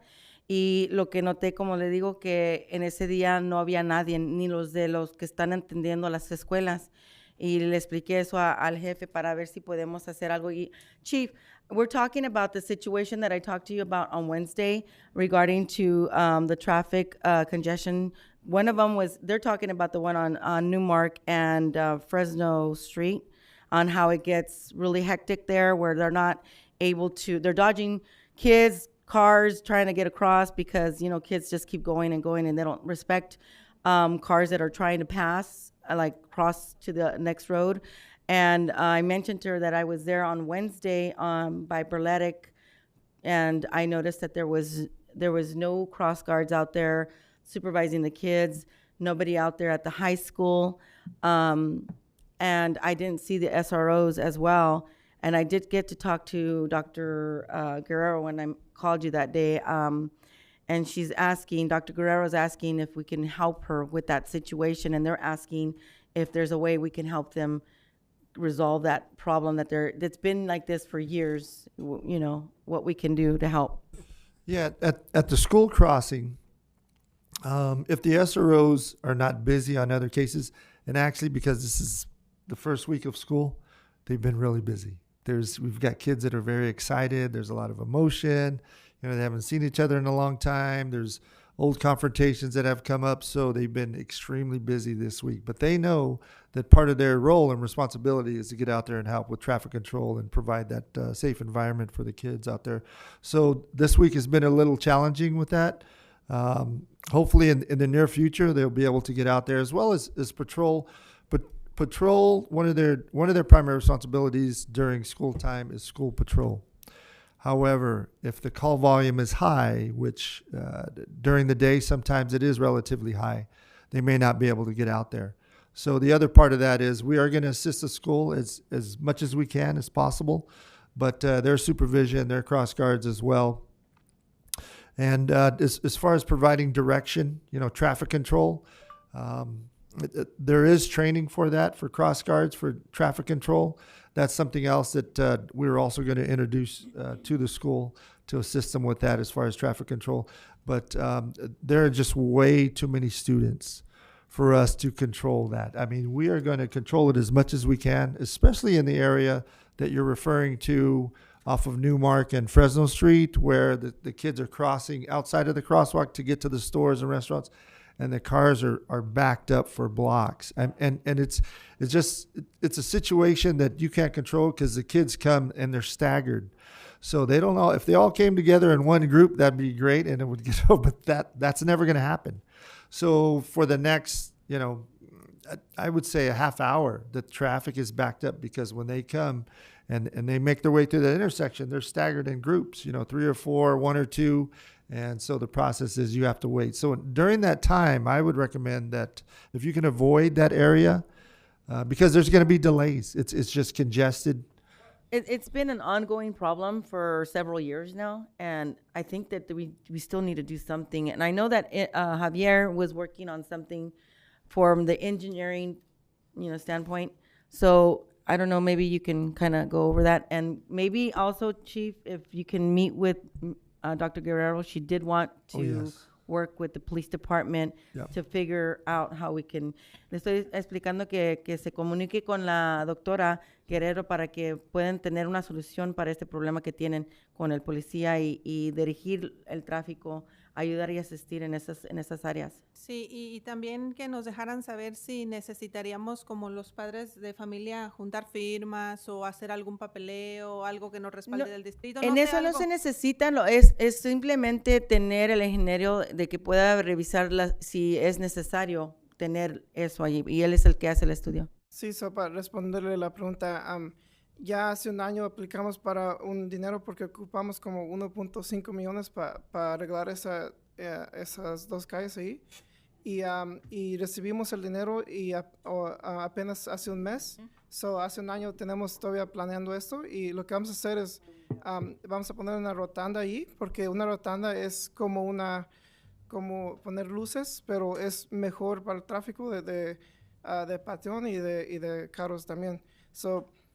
Es una solución mucho más mejor que poner luces, y es más salvo para los peatones, porque con una rotanda nomás cruzan una calle y luego se paran en medio y luego cruzan otra calle. El tráfico se mueve mucho más rápido, y también los peatones se mueven más rápidos. Todo está diseñado, está modelado con las computadoras y nos enseña todo. En la ingeniería nos enseña qué es la mejor solución para esa intersection. Y por eso le digo, tenemos un año esperando que nos den este dinero y ya nos los dieron. Ya ahorita estamos en el proceso de darles todas las, como dice, todas las formas que se ocupan para poder hacerlo. Espero para el otro año que viene, el junio, ya está, si no empezando o acabando el proyecto. Lo que podemos hacer también es, mientras está él trabajando en esa área de cómo solucionar ese problema, el jefe puede hablar con la doctora Guerrero para tener a alguien que pueda dirigir ahí mientras, porque si no, entonces nunca se va a poder. Yo lo he visto, y ese es el problema, por eso es la razón de que él está trabajando en ese caso, porque teníamos años con esos problemas de que se ponía la línea hasta por acá de puro tráfico, que no podían pasar por los niños que, como explicó, de que no paran y siguen caminando y llegan más y otra vez y no puedes darle porque tienes miedo de que le puedes dar a un muchachito. Y le digo, personalmente yo tuve el problema porque yo iba a pasar, un chamaco conocido se vino, entonces ya cuando él vino yo ya iba a la mitad, entonces después me dice su familia, es que dice que le echaste el carro. ¿Cómo le voy a echar el carro? Le dije, eso no es, o sea, toman una cosa por otra y eso crea un problema familiar, crea un problema que no estaba. Y todo por ese malentendido que no hay. ¿Sabe qué? También yo he visto cuando los mismos muchachos como que más adrede le dan más despacito, sí. Como diciendo, te vas a esperar hasta que yo cruce.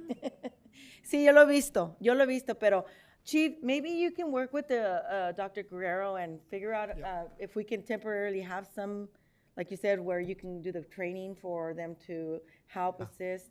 I don't know if we can maybe have, I don't know what else we can do. Yeah, that was the plan. I mean, there are other ideas out there, you know, with the crosswalk as well, as far as, you know, some of the stoplights, intersections that are signal controlled, they have the crosswalk button where, so it'll allow traffic to, so traffic control, you're going to allow one flow of traffic to go while you stop the other, and then so it's evenly distributed so that it continues an even flow. So something like that is what I'm talking about, traffic control. And you can also do that with signals. So when you push the button and the walk sign is on, okay, you can walk. And then when after that stops, then the students will gather while the cars travel. And this way it releases the congestion and the traffic will travel. And then, you know, so you take turns. And that's one of the solutions that I've seen in the past. The other one is just simply having more bodies out there and supervision. And I think the bodies is what they're not having, because like I said, on Wednesday, I noticed that there was really nobody out there.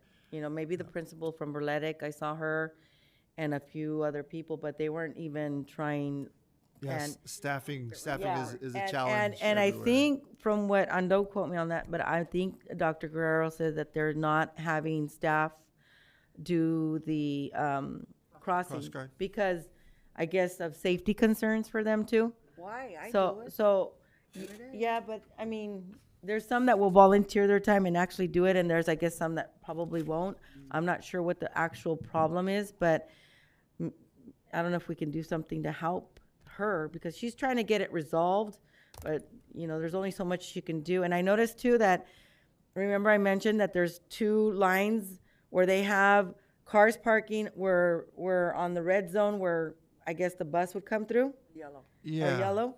And then you have the other people at the other side next to that, you know, to making the stop and going. So you really have 2 lanes when it shouldn't even be 2 lanes Right, on but the I road. think there's, if the road is wide enough and it's not creating a hazard and obstructing traffic, then you can create loading and unloading zones. So, and they're temporary stops where you load and unload, but you can do it in a safe manner. But and I think in that area, because Parlier's got wide streets. And you know what? That might be an and option. it's wide enough, but if you never really been out there and dealt with dropping off or loading and unloading, you know, Yeah. you're not going to know, because there's really no direction, and there's nobody there to guide the cars. So So it that's, has to be properly signaled, and the signs have to be there. So the direction, all of that has to come first before you can. yeah, You should because actually do. I blocked the road for a long time. Yo bloqueé el camino cuando estaban tratando de dirigir, porque en la escuela de la Berletic tienen 2 áreas donde se pone el camión y luego donde tienen que cruzar. No sabía que en este lado tenían los camiones y para acá tenían que cruzar los carros que iban a cruzar. Así que yo estuve esperando en el alto hasta que me dijeron, pásate por aquí. Así que no hay, no están dirigiendo el tráfico también. Ese es el problema que tienen, que tenemos que buscar también voluntarios que puedan ir a estar ahí, a ayudar. Y Necesita comunicación porque normalmente ellos los niños, todos empezamos a las 7 de la mañana a llevar niños a las escuelas, 7:30, y la escuela normalmente les abre a las 7:40. Entonces, casi a la hora que llegan los niños todavía no hay nadie de la escuela, de las escuelas. Ese sería una falta, pues es falta de comunicación, y sería, como usted dice, hablar con la señora Guerrero y ver cómo se organiza este asunto. Perdón, yo pienso que todas están de acuerdo en eso, ¿verdad? Pero hay otra cosita que no estaba en la agenda, y esto lo hemos hablado en el distrito, en las juntas del distrito, y me gustaría también decirlo aquí, ya que dice él que hay 1.5 millones que les dieron para ese proyecto. No sé si sea solamente para ese proyecto o alcancemos para otro pequeño más, que me gustaría que a ver si se pudiera, no sé, remodelar, arreglar o ampliar la alberca de aquí de la comunidad. ¿Sabe por qué? Mire, yo sé que los niños, yo ahorita mis niñas están pequeñas, pero ya va la primera en la junior. Entonces, sé que para una universidad y que los niños tengan un deporte y que entren y que puedan agarrar una beca y que los puedan escoger, tienen que entrar a un deporte, tienen que ser buenos en algo. Mis hijas lamentablemente no les gusta andar en el sol corriendo detrás de la pelota. Eso no les gusta, a ellas les gusta nadar. Cada año las llevo a natación y las he llevado a diferentes ciudades, pero lamentablemente, y lo más triste es que en mi propia ciudad no hay un departamento así, una actividad así que pagamos para que les den clases los niños de la high school, todos los chamacos. En Ridley hay, en Sanger hay, en Fowler hay, en Kingsburg. Tengo 5 o 6 años que las llevo a Kingsburg, ellas nadan muy bien, pero aquí no hay nada, entonces me tengo que trasladar a otros lados. Y yo digo, si mis hijas no les gusta eso, pues lo que quiero es promover eso, que por lo menos si las escuelas no tienen una alberca, ninguna de las escuelas, ni en la high school, ni en la junior, por lo menos que aquí la ciudad tenga una para que empiecen a dar clases aquí, que sea algo productivo, algo bonito para los jóvenes. Sí, y eso hablamos sobre ese mismo caso también, Berta, hace, maybe a few months ago, ella estaba hablando de extender la alberca.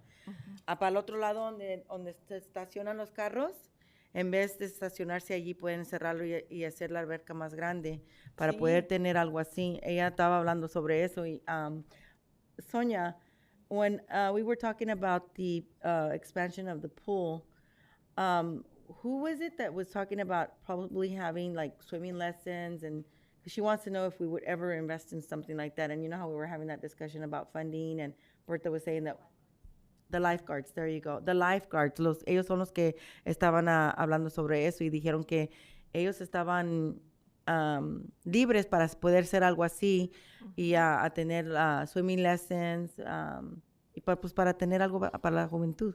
But it was the Health Collaborative that said they would invest in it. And they're the That's ones another that said, grant. yeah, that they would give a grant to pay Están for buscando something unas like that. becas que estaba hablando ella sobre donde pueden recibir fondos para eso.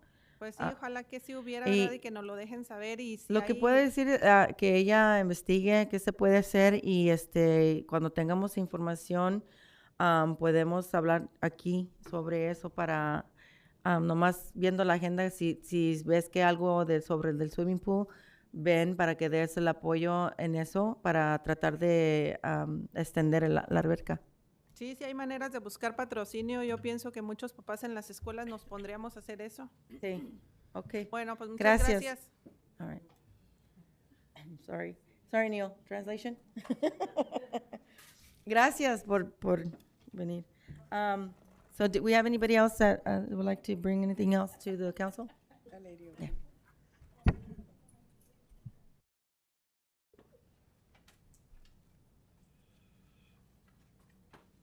Good evening, Mayor and council members and Chief.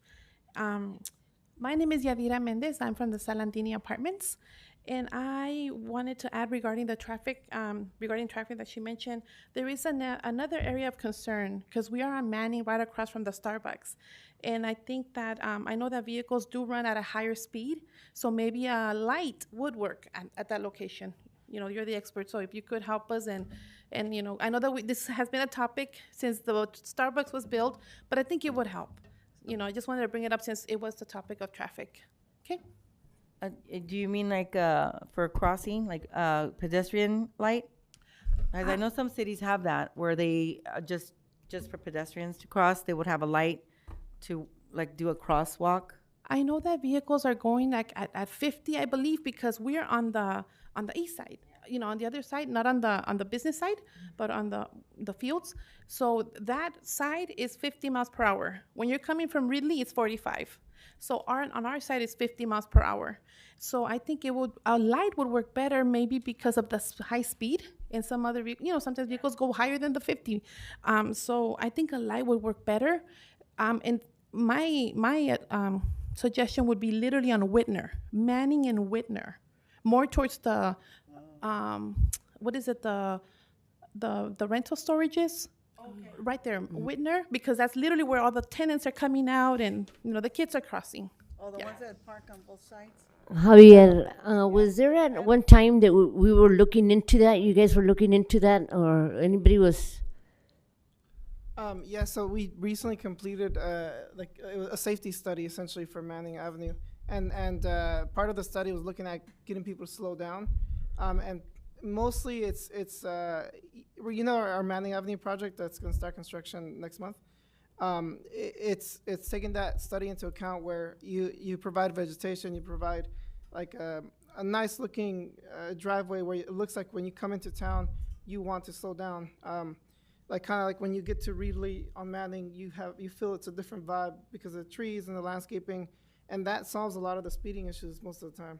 So that's what I was saying is, I don't know if you've seen it when you go to Los Baños. I think it is at that area where it's always real busy, and they actually have I think it's there. I'm not too sure, but anyways, they have lights, stoplight for just pedestrians, not to turn into another road.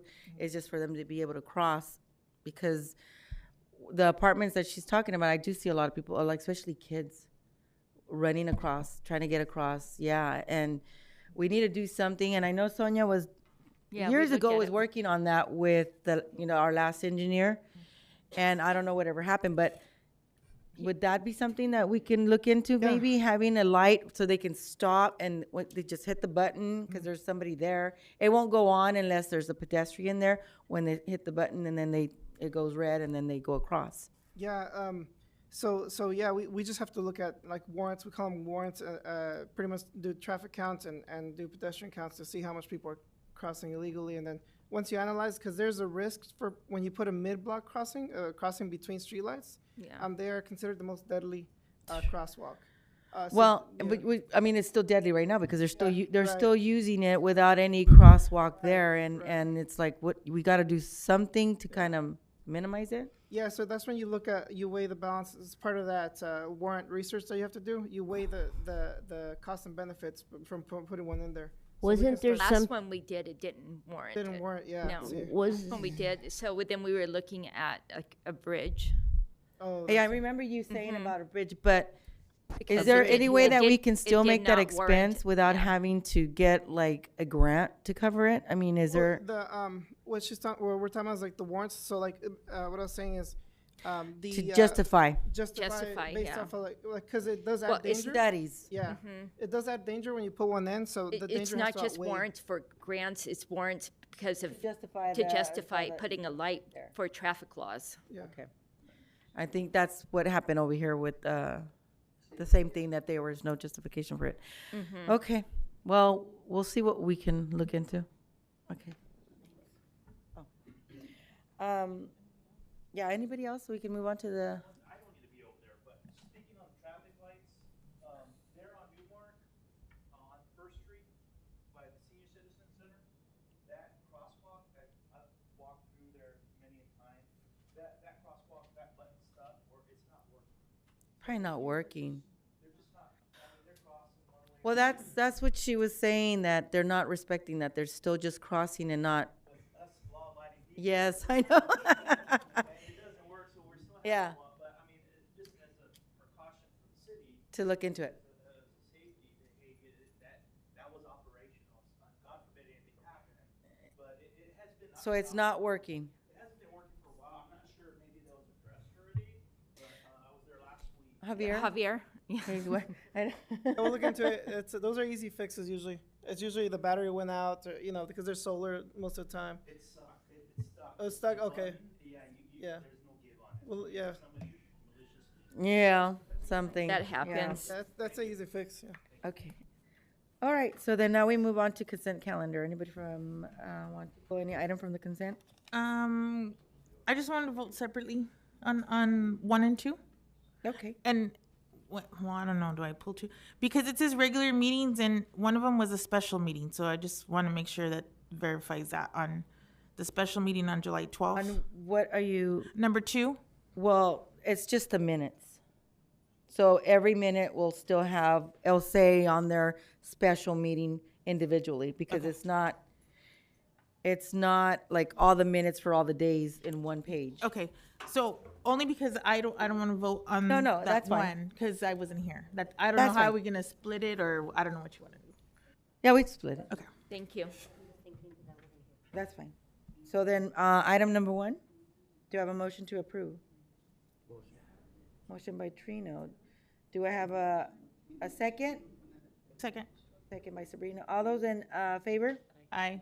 Motion carries 5 yes. That's item number 1. So item number 2, do I have a motion to approve? Trino. Do I have a second?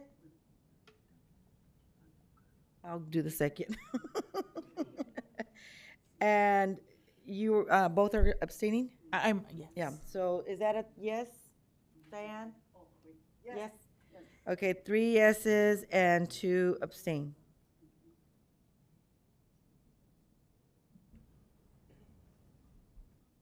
Okay, so now we move on to item 3.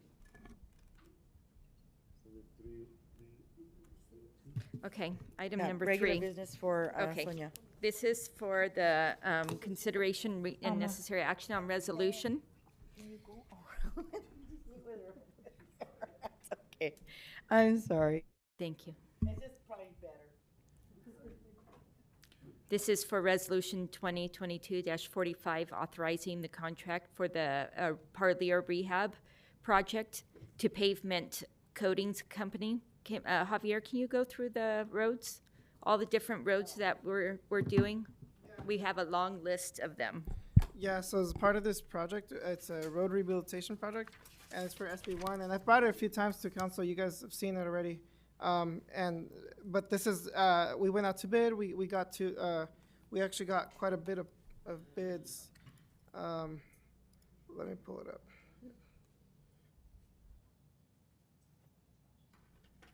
Yeah, so we have four bids, and the lowest bidder was Pavement Coatings at $577,839.90.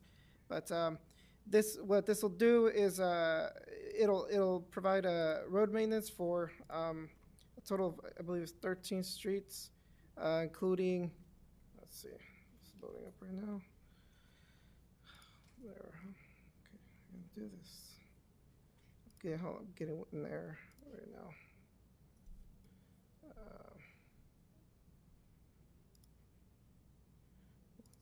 Okay, let's see. Oh yeah, so Parlier Avenue, in front of Martinez School,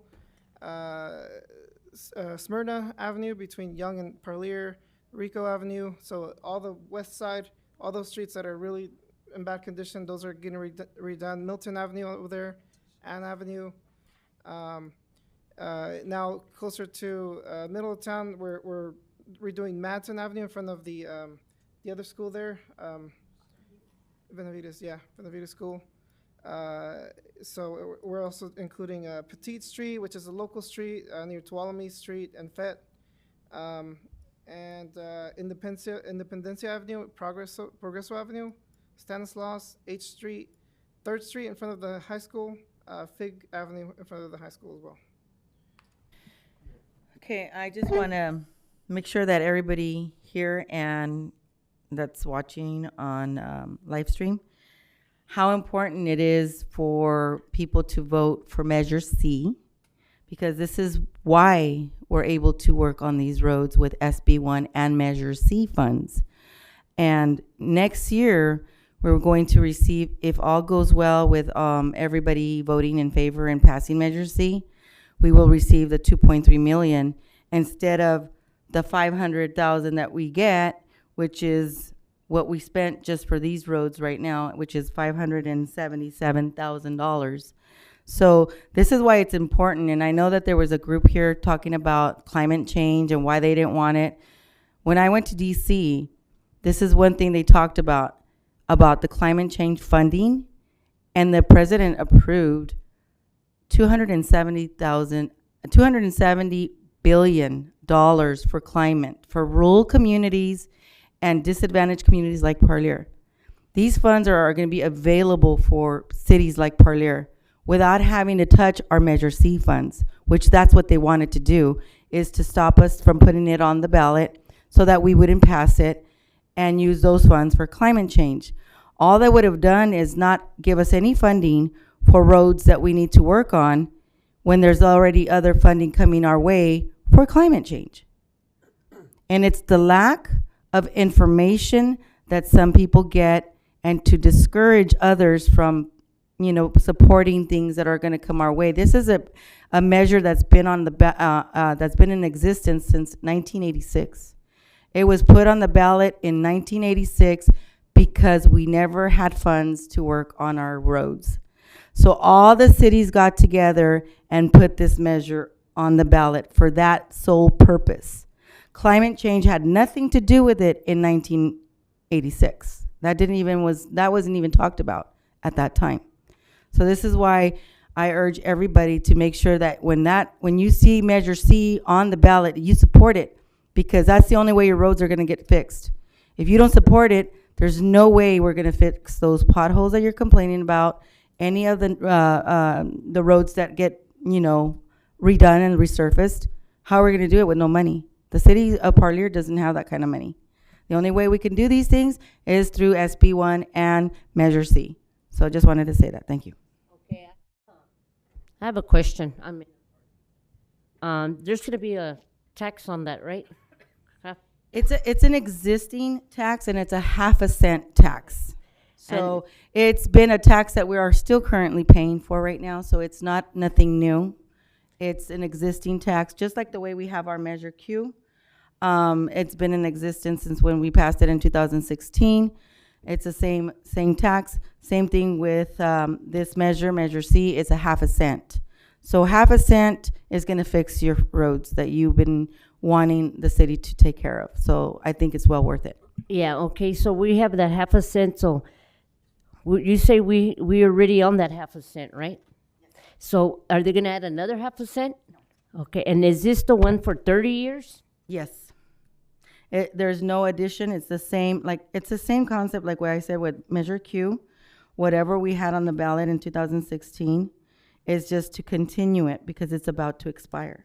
That's all we're doing, is extending it for 30 years because it's going to expire by 2027. But to make it sure it's not gonna add another 1/2 cent, right? No. The only difference is that we're gonna get 2.2 million instead of 500,000. 2.3? Yeah, 2.2, 2.3, but that's the only difference. We're not gonna get the 500,000 anymore. We're gonna get the 2.3 million, which we've all experienced this. We start on this end of the roads. By the time we get with 500,000 to this end, we have to start all over again. So with a 2.5 million, we can get half of the town done and then continue with the other half the following year. So, Measure C is very important. And again, it's not going to be an added tax. It's already existing. You just keep paying it. That's all it is. Thank you. So anybody in the public, questions? No? Okay, so do we have a motion to approve Oh, that's victory. Resolution number 2022-45. Motion by Sabrina, second by Diane. All those in favor? Aye. Motion carries 5 yes. Next item is for the adoption of mitigated negative deck for the approval of Fig Tree Park project. This is a resolution to adopt this is for the the mitigated negative deck and amending the land use designation of the site in introduction and waiver of the first reading of Ordinance 2022-04, changing the zoning of the site. Thank you, Madam City Manager, members of the council, Mayor. The item before you tonight, as you've seen presentations from the city engineer recently, even at council meetings, about the development of the Fig Tree Park right across the street from City Hall here. This before you tonight is kind of the procedural regulatory component of that.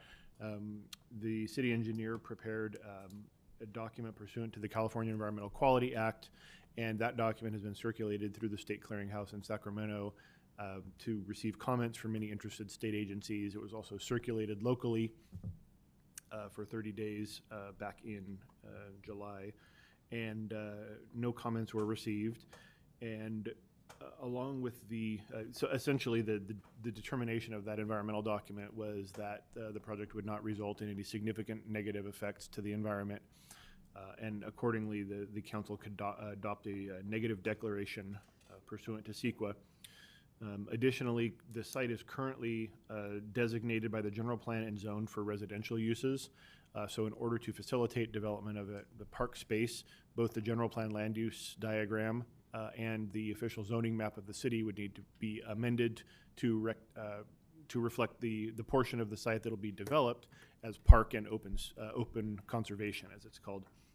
So what we have before you are a request to adopt the resolution adopting the CEQA document and the resolution amending the general plan land use diagram from medium density residential to park, and the introduction and waiver of the first reading of an ordinance to change the zoning map, changing the site's zoning from R2 to open conservation. So if there are any questions, we'd be happy to answer them. Otherwise, we'd request that you open a hearing to the public.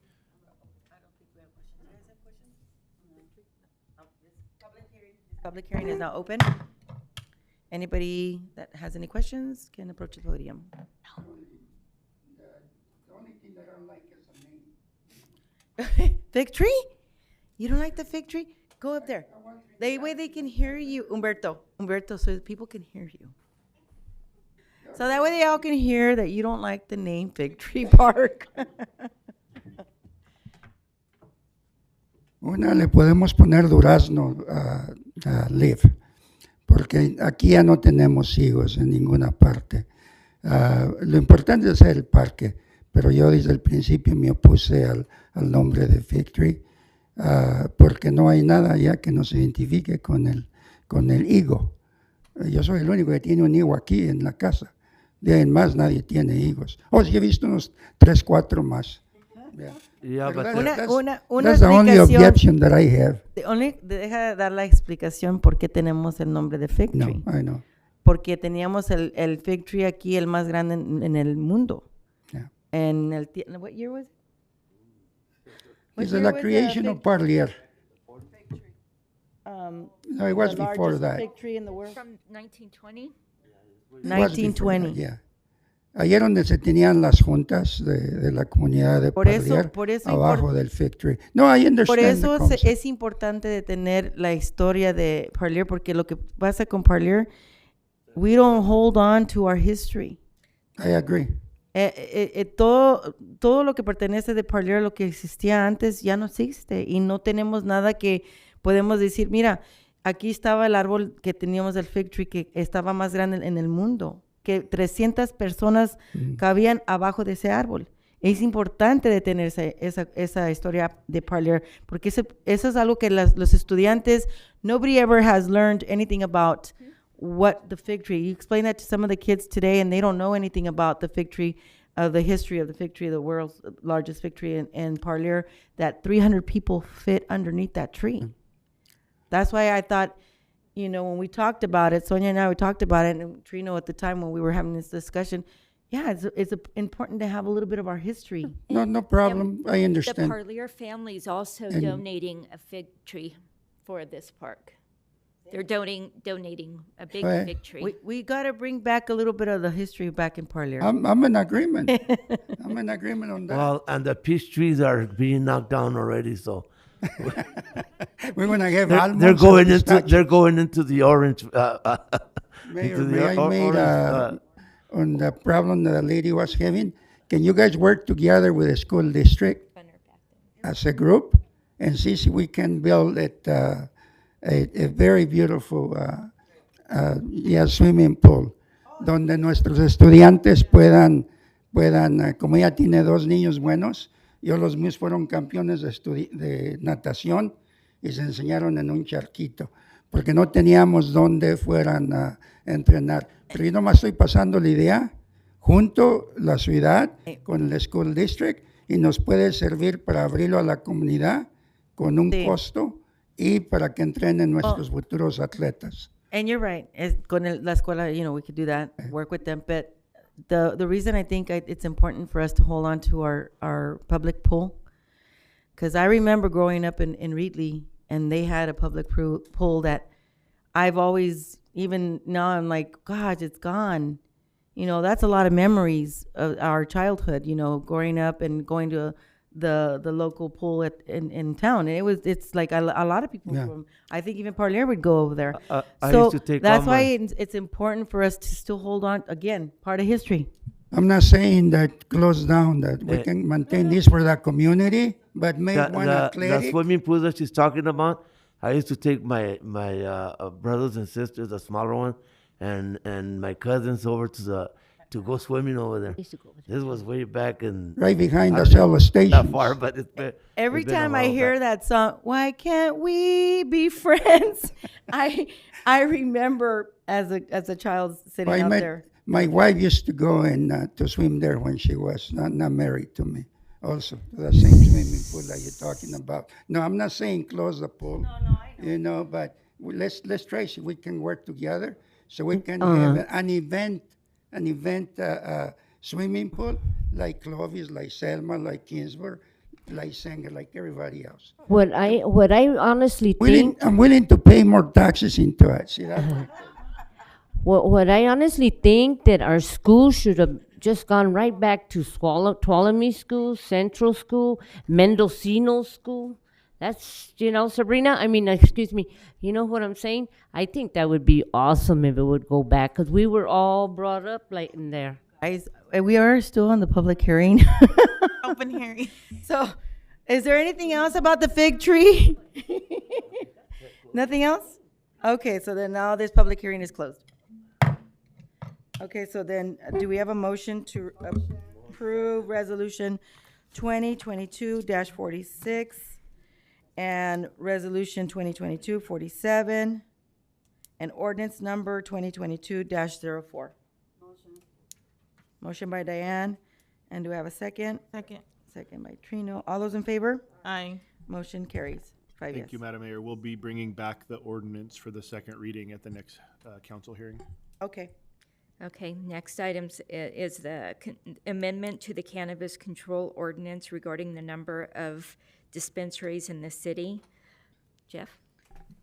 Thank you, Madam City Manager, Mayor, City Council. Just want to start off by saying this is not a request from an applicant to approve a cannabis facility.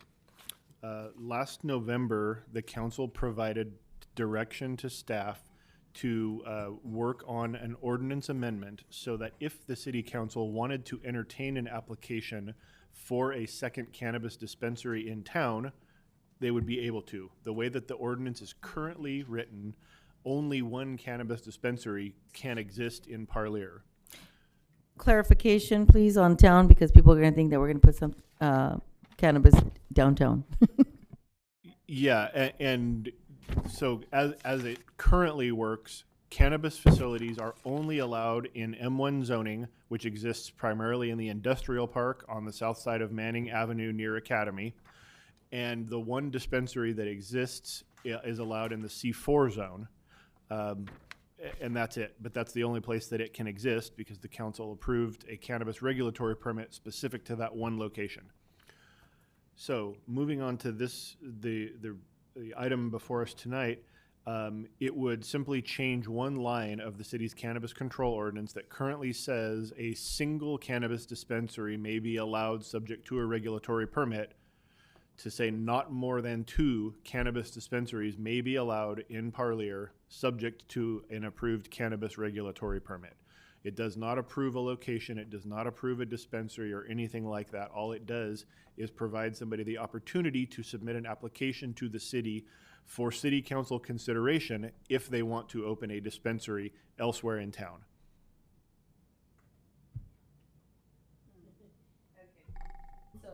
Anybody have any questions? Thank you for the clarification. I'd be happy to expound upon it if you'd And like. that's why I wanted him to make Yes. sure, because I know there was a lot of misunderstanding again, and I know that you really can't tell what they're trying to say on the agenda because it's not really specific. So that's why. And I'd like to elaborate a little bit further. If somebody did in fact want to, if this passes, and if somebody does want to open another cannabis dispensary elsewhere in town, they will have to submit an application to the Community Development Department. We will do our due diligence. It will have to involve a site plan. It will have to involve a security plan verified by the Chief of Police. It will have to be a noticed public hearing in front of the City Council before they get approval. Then they would go through the civil design process to actually develop the site that they want to do. So there is an actual process involved, not just the council amending the ordinance and everybody goes haywire. Anybody have any? Well, I feel like this is how I feel. I feel like that's enough already, cannabis and alcohol and stuff like that. Let's do something for the families and kids, and we're giving the our police department more trouble. They're fighting the drugs and we're bringing the drugs. How's that? That's how I feel, okay? Anybody else? I'm just going along with, and I'm following what Fresno did. Fresno also, I think they approved 3 per district, which is, they have 7 districts, they approved 21 dispensaries. However, it doesn't mean they're gonna open 21. They just put it They there. apply, Just in case they wanna do it. You know, our police department has been doing a great job with the illegal drugs that are out there. That's what they've been fighting, is the illegal ones, not the ones that are under control. And nobody's saying that we're gonna open one right now. All we're saying is that we gonna have the opportunity if we ever want to do it. And you gotta understand, you go to Woodlake. Woodlake was a rundown town. And you go over there and you see it now, they got sidewalks, they got the facades on their city, they got 3 of them. Yeah. And it's a smaller city than Parlier, but they make over $3 million a year just on the dispensary.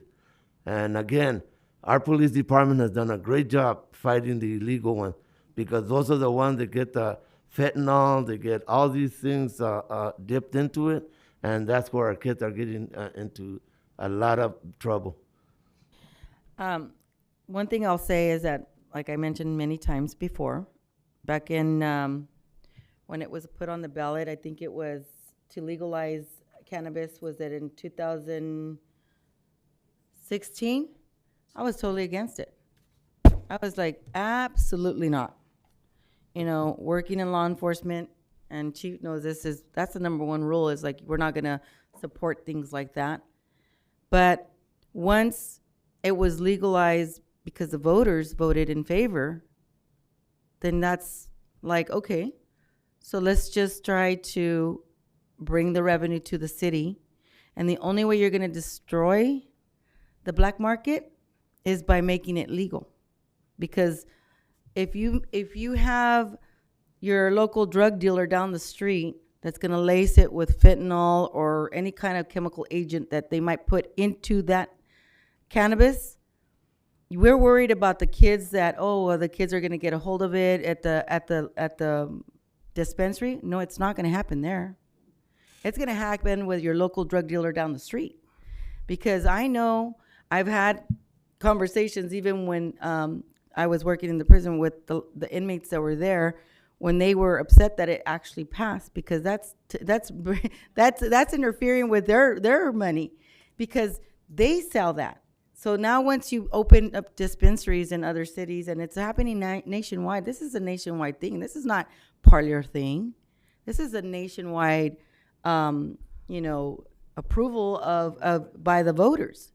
And now the federal government is actually working on making it federally approved, to where the states approve it, but now the federal can approve it as well. And if we're going to be able to receive, a percentage from those sales to support our local police department, which is going back to the police department, it's not going to anybody else. It's going to the police department. They're the ones that are always contributing back to the communities. What does your local drug dealer down the street do for you? But actually lace the cannabis, get your children hooked on those drugs. And people always say, well, cannabis is the gateway to harder drugs. No, your local drug dealer that laces it with fentanyl and all those other chemical agents and all the crystal meth and all of that, that's what gets them to that level. Because some people don't understand the difference with cannabis and crystal meth, fentanyl, cocaine. They think it's all the same. And I've had this discussion with some of the parents. I said, no, that's not the same thing. Well, I thought it was, because that's why they always say in Spanish, anda bien marihuano, not realizing that it's not marijuana. It's crystal meth.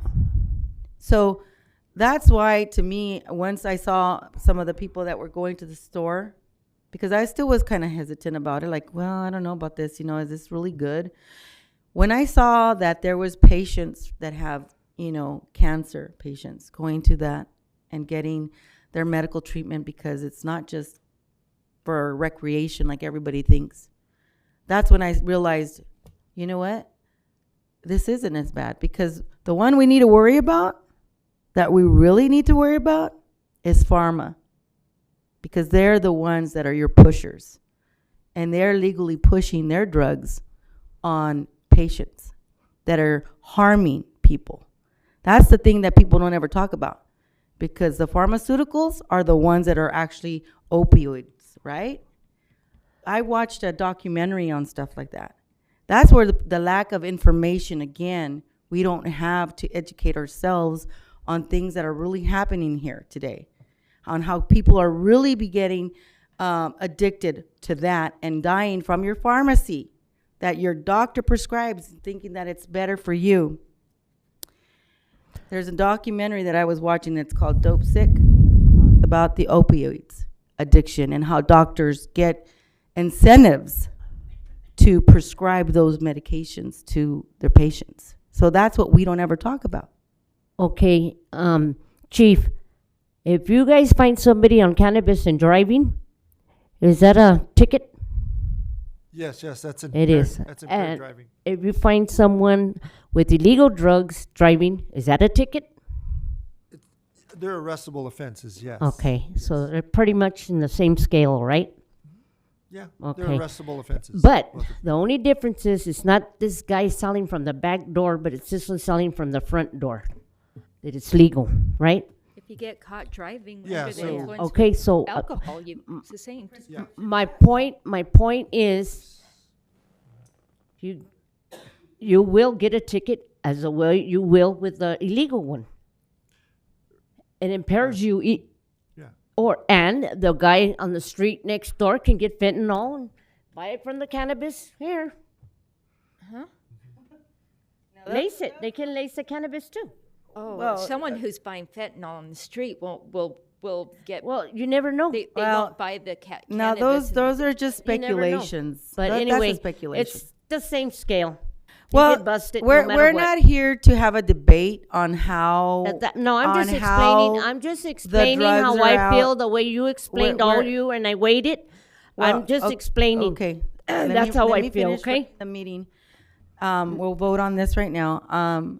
We're just gonna. The reason I said that is because there's always a misconception on information that's not being provided to everyone, and the one, like I said, watch your documentaries on opioids, and that's the one that we need to worry more about, because fentanyl, and they're not getting it from your local dispensary like she's trying to make it sound, because, and then I'm sure we would be shutting them down and they would be arrested for that. And I don't see why a dispensary is going to take a huge risk and losing their entire business on giving them fentanyl. That's just does no common sense there. But No, nobody's saying that. I'm saying that if it happens, if they buy their cannabis, they buy it. But if they're out there and they lace it with fentanyl, that's all. I mean, it can happen. That's all. But it's the same thing like Chief said. They get you illegal and they get you legal. yeah. So, Okay. So then I need to open it, right? Because we haven't even opened it up for public. Okay, the public hearing is now open. So anybody that would like to approach, thank you.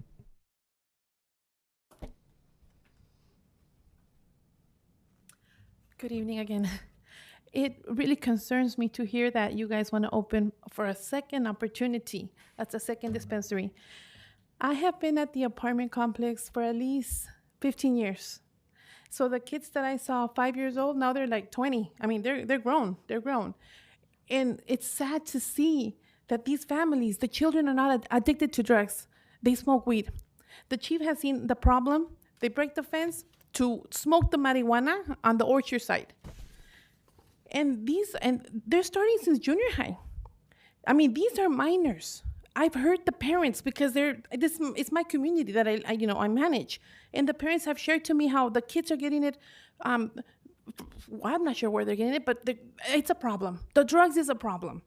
And they become aggressive. The kids become aggressive. They're not showing up to school. I mean, it creates a dominoes effect, a lot of problems. So just the idea of, I've seen the effects on the families that I serve, and I am, it saddens me to even open the idea of another dispensary, because we already saw so many problems with the smell and everything that happened, recently. So I personally am totally against it. And I'm sure that once I share this to the community, we're gonna have a lot of people here concerned. That's, and I just serve 150 units. Yeah, and if you're talking about minors that are like 16 years old or under 21, that's not from the dispensary. That is your local drug dealer down the street that I'm talking about. So whether a dispensary's here or not, the problem is the local drug dealer down the street. Mayor, my thing is that two wrongs don't make a right. No, and that's true. But you're not going to get rid of your local drug dealer, because that's the problem. And like I said, I know, because I worked in the department, and that is, and you can roll your eyes every time, Kathy, but I'm messing around with no, it's okay. I know you always do that because look at that. I'm not doing nothing wrong. Yeah, I'm looking at Sonia. It's fine. Sonia's eyes are It's closing. fine. It's fine. I'm not being childish. I'm just You are, because you shouldn't have said anything. Yeah, well, because you did it. But anyway, you're right. The thing that I just wanted to share with you is just that the problem lies with the local drug dealer down the street, and that's what's been forever. You're not going to see the problems. The kids are not going to be able to go to the dispensary and purchase from that dispensary. They're getting it from their little buddies down the road, that they get it from whoever they get it from. Because if you think that they're actually able to go in there, they're wand, they're ID'd, there's security there. So it's not happening from there. And the kids, for one, are not going to be able to afford the dispensary product, because it's not cheap. Where it's cheap is your local drug dealer down the street. And if you want to get rid of that black market, that's how you do it. That's the reason why you don't have too many marijuana drug dealers or problem issues where they're actually having the fields where you see them on the news where they did a bust here, they did a bust there, because they're having that. You're having the illegal ones that are still trying to, because the cannabis companies are not fully to where they should be based on what the voters voted on. And this is the voters who did it. This is not a city that decided we're going to pass on our ordinance or our council to put cannabis.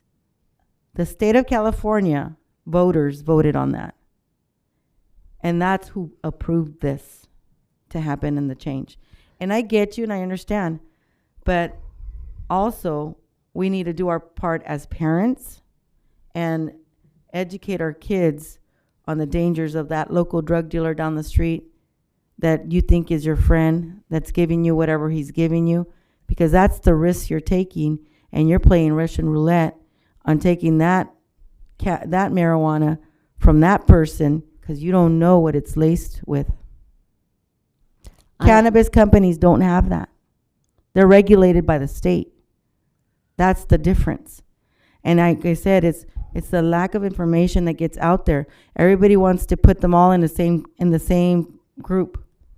You don't, because cannabis companies have to follow the state laws, and they're actually barcode. They could tell you if there's a bad batch. Sacramento can tell you where it came from. Oh, it was the dispensary in Parlier. Tell me if you're going to be able to find that with your local drug dealer down the street. Like I said, two wrongs don't make a right. No, and you're right, and you're entitled to that opinion, and but like I said, the voters passed that.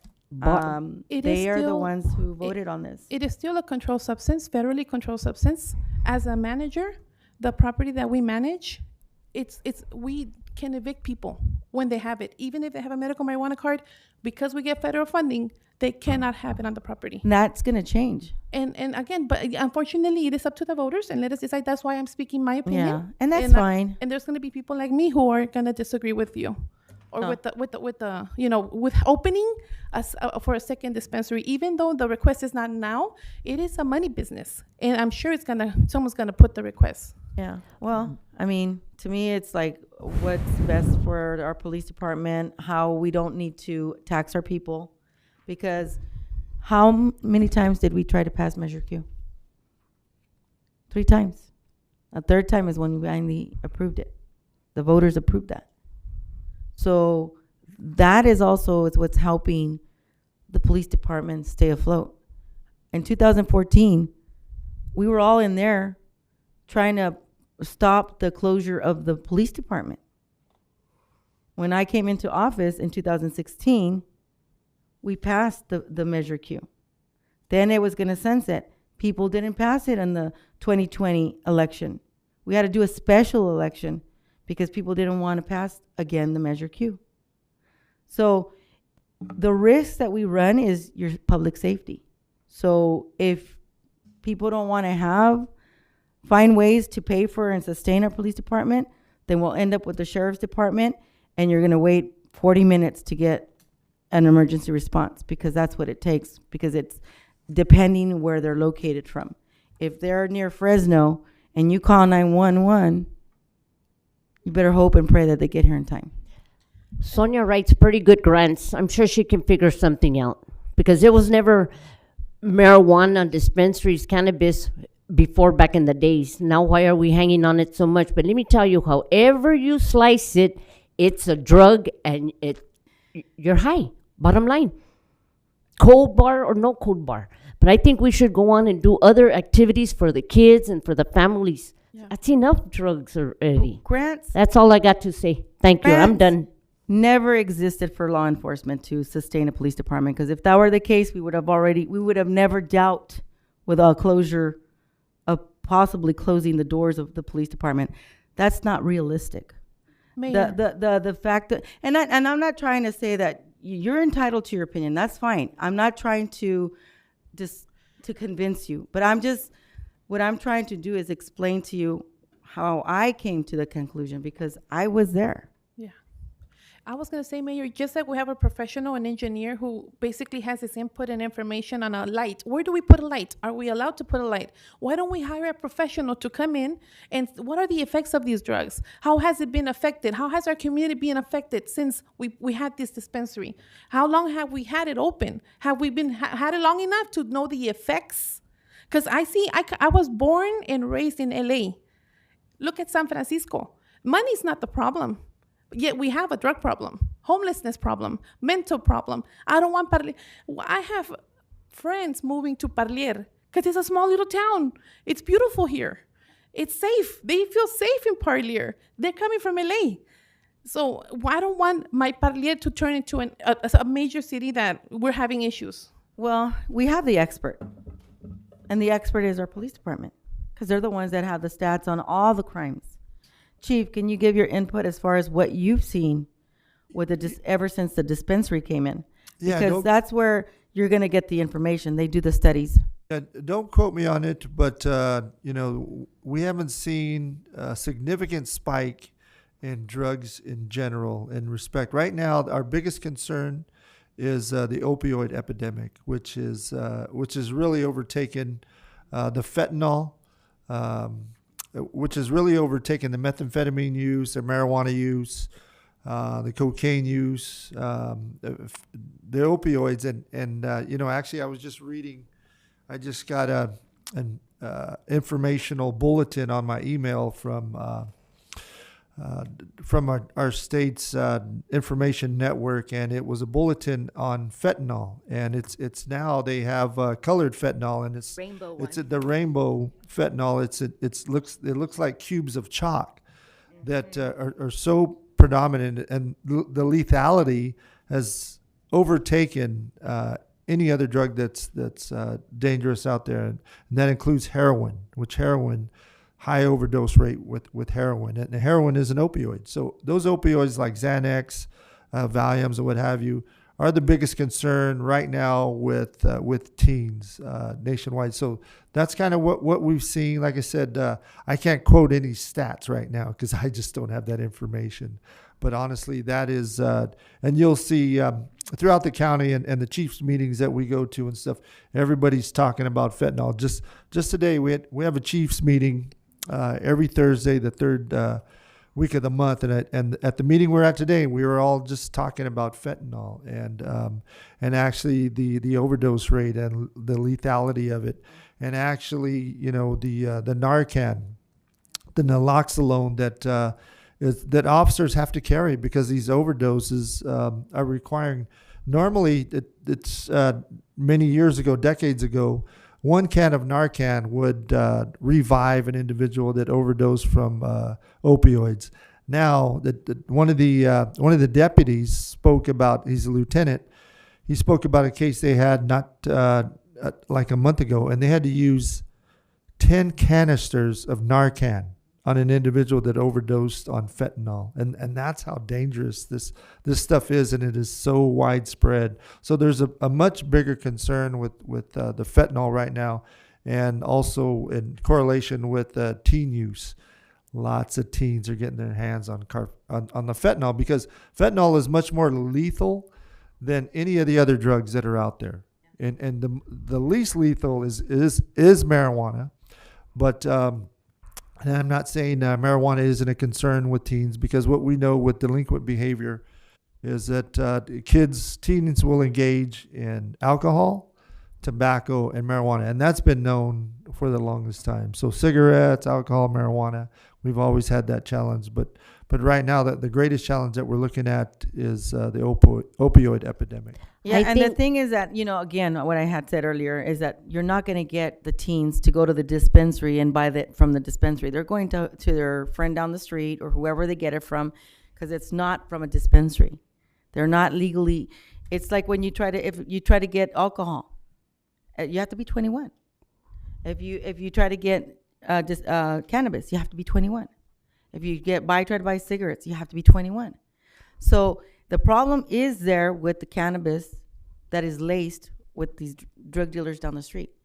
And that's why we need to focus on getting them off our streets, because that's what's going to help. I think that we need to let the community decide if they want another dispenser, not us. The community should decide that, my opinion. Do we have any other questions? Okay. So I'm going to close I'm going to close the public hearing. Public hearing is now closed. So now we can move on. And so we need to, oh, here it is. We have ordinance number 2022. I was done wrong. Is it 2202? -05. 22-05. There's a typo on Okay. the agenda. It's So it is 2022-5 ordinance number. Do I have a motion to approve? Diane, do I have a second? Trino, all those in favor? Roll call, please. Yes. You okay? Yes. Are you okay? I thought you were holding your heart. Yes.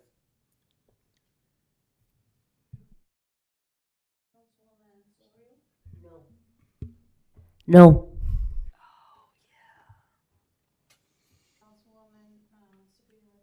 Yes. Okay, that's 4 yeses and 1 no. Motion carries. Thank you.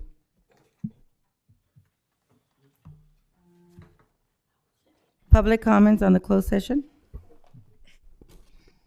Madam Mayor, I don't have a comment on the closed session, but I would request that we take a break for a minute prior to that, because we have a couple of items that need to be signed by the city clerk and others.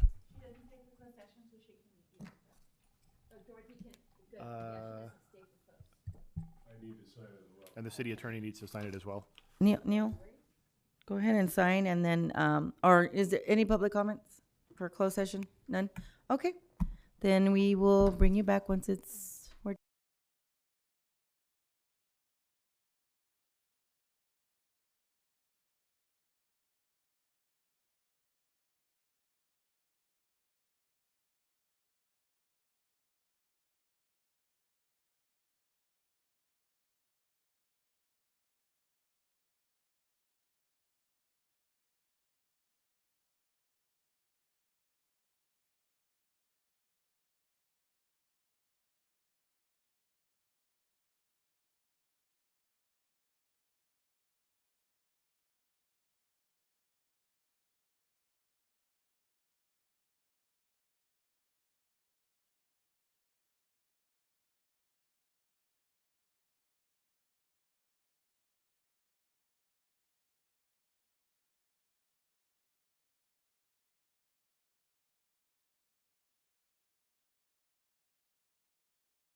Nothing to report. Meeting's adjourned. Thank you. I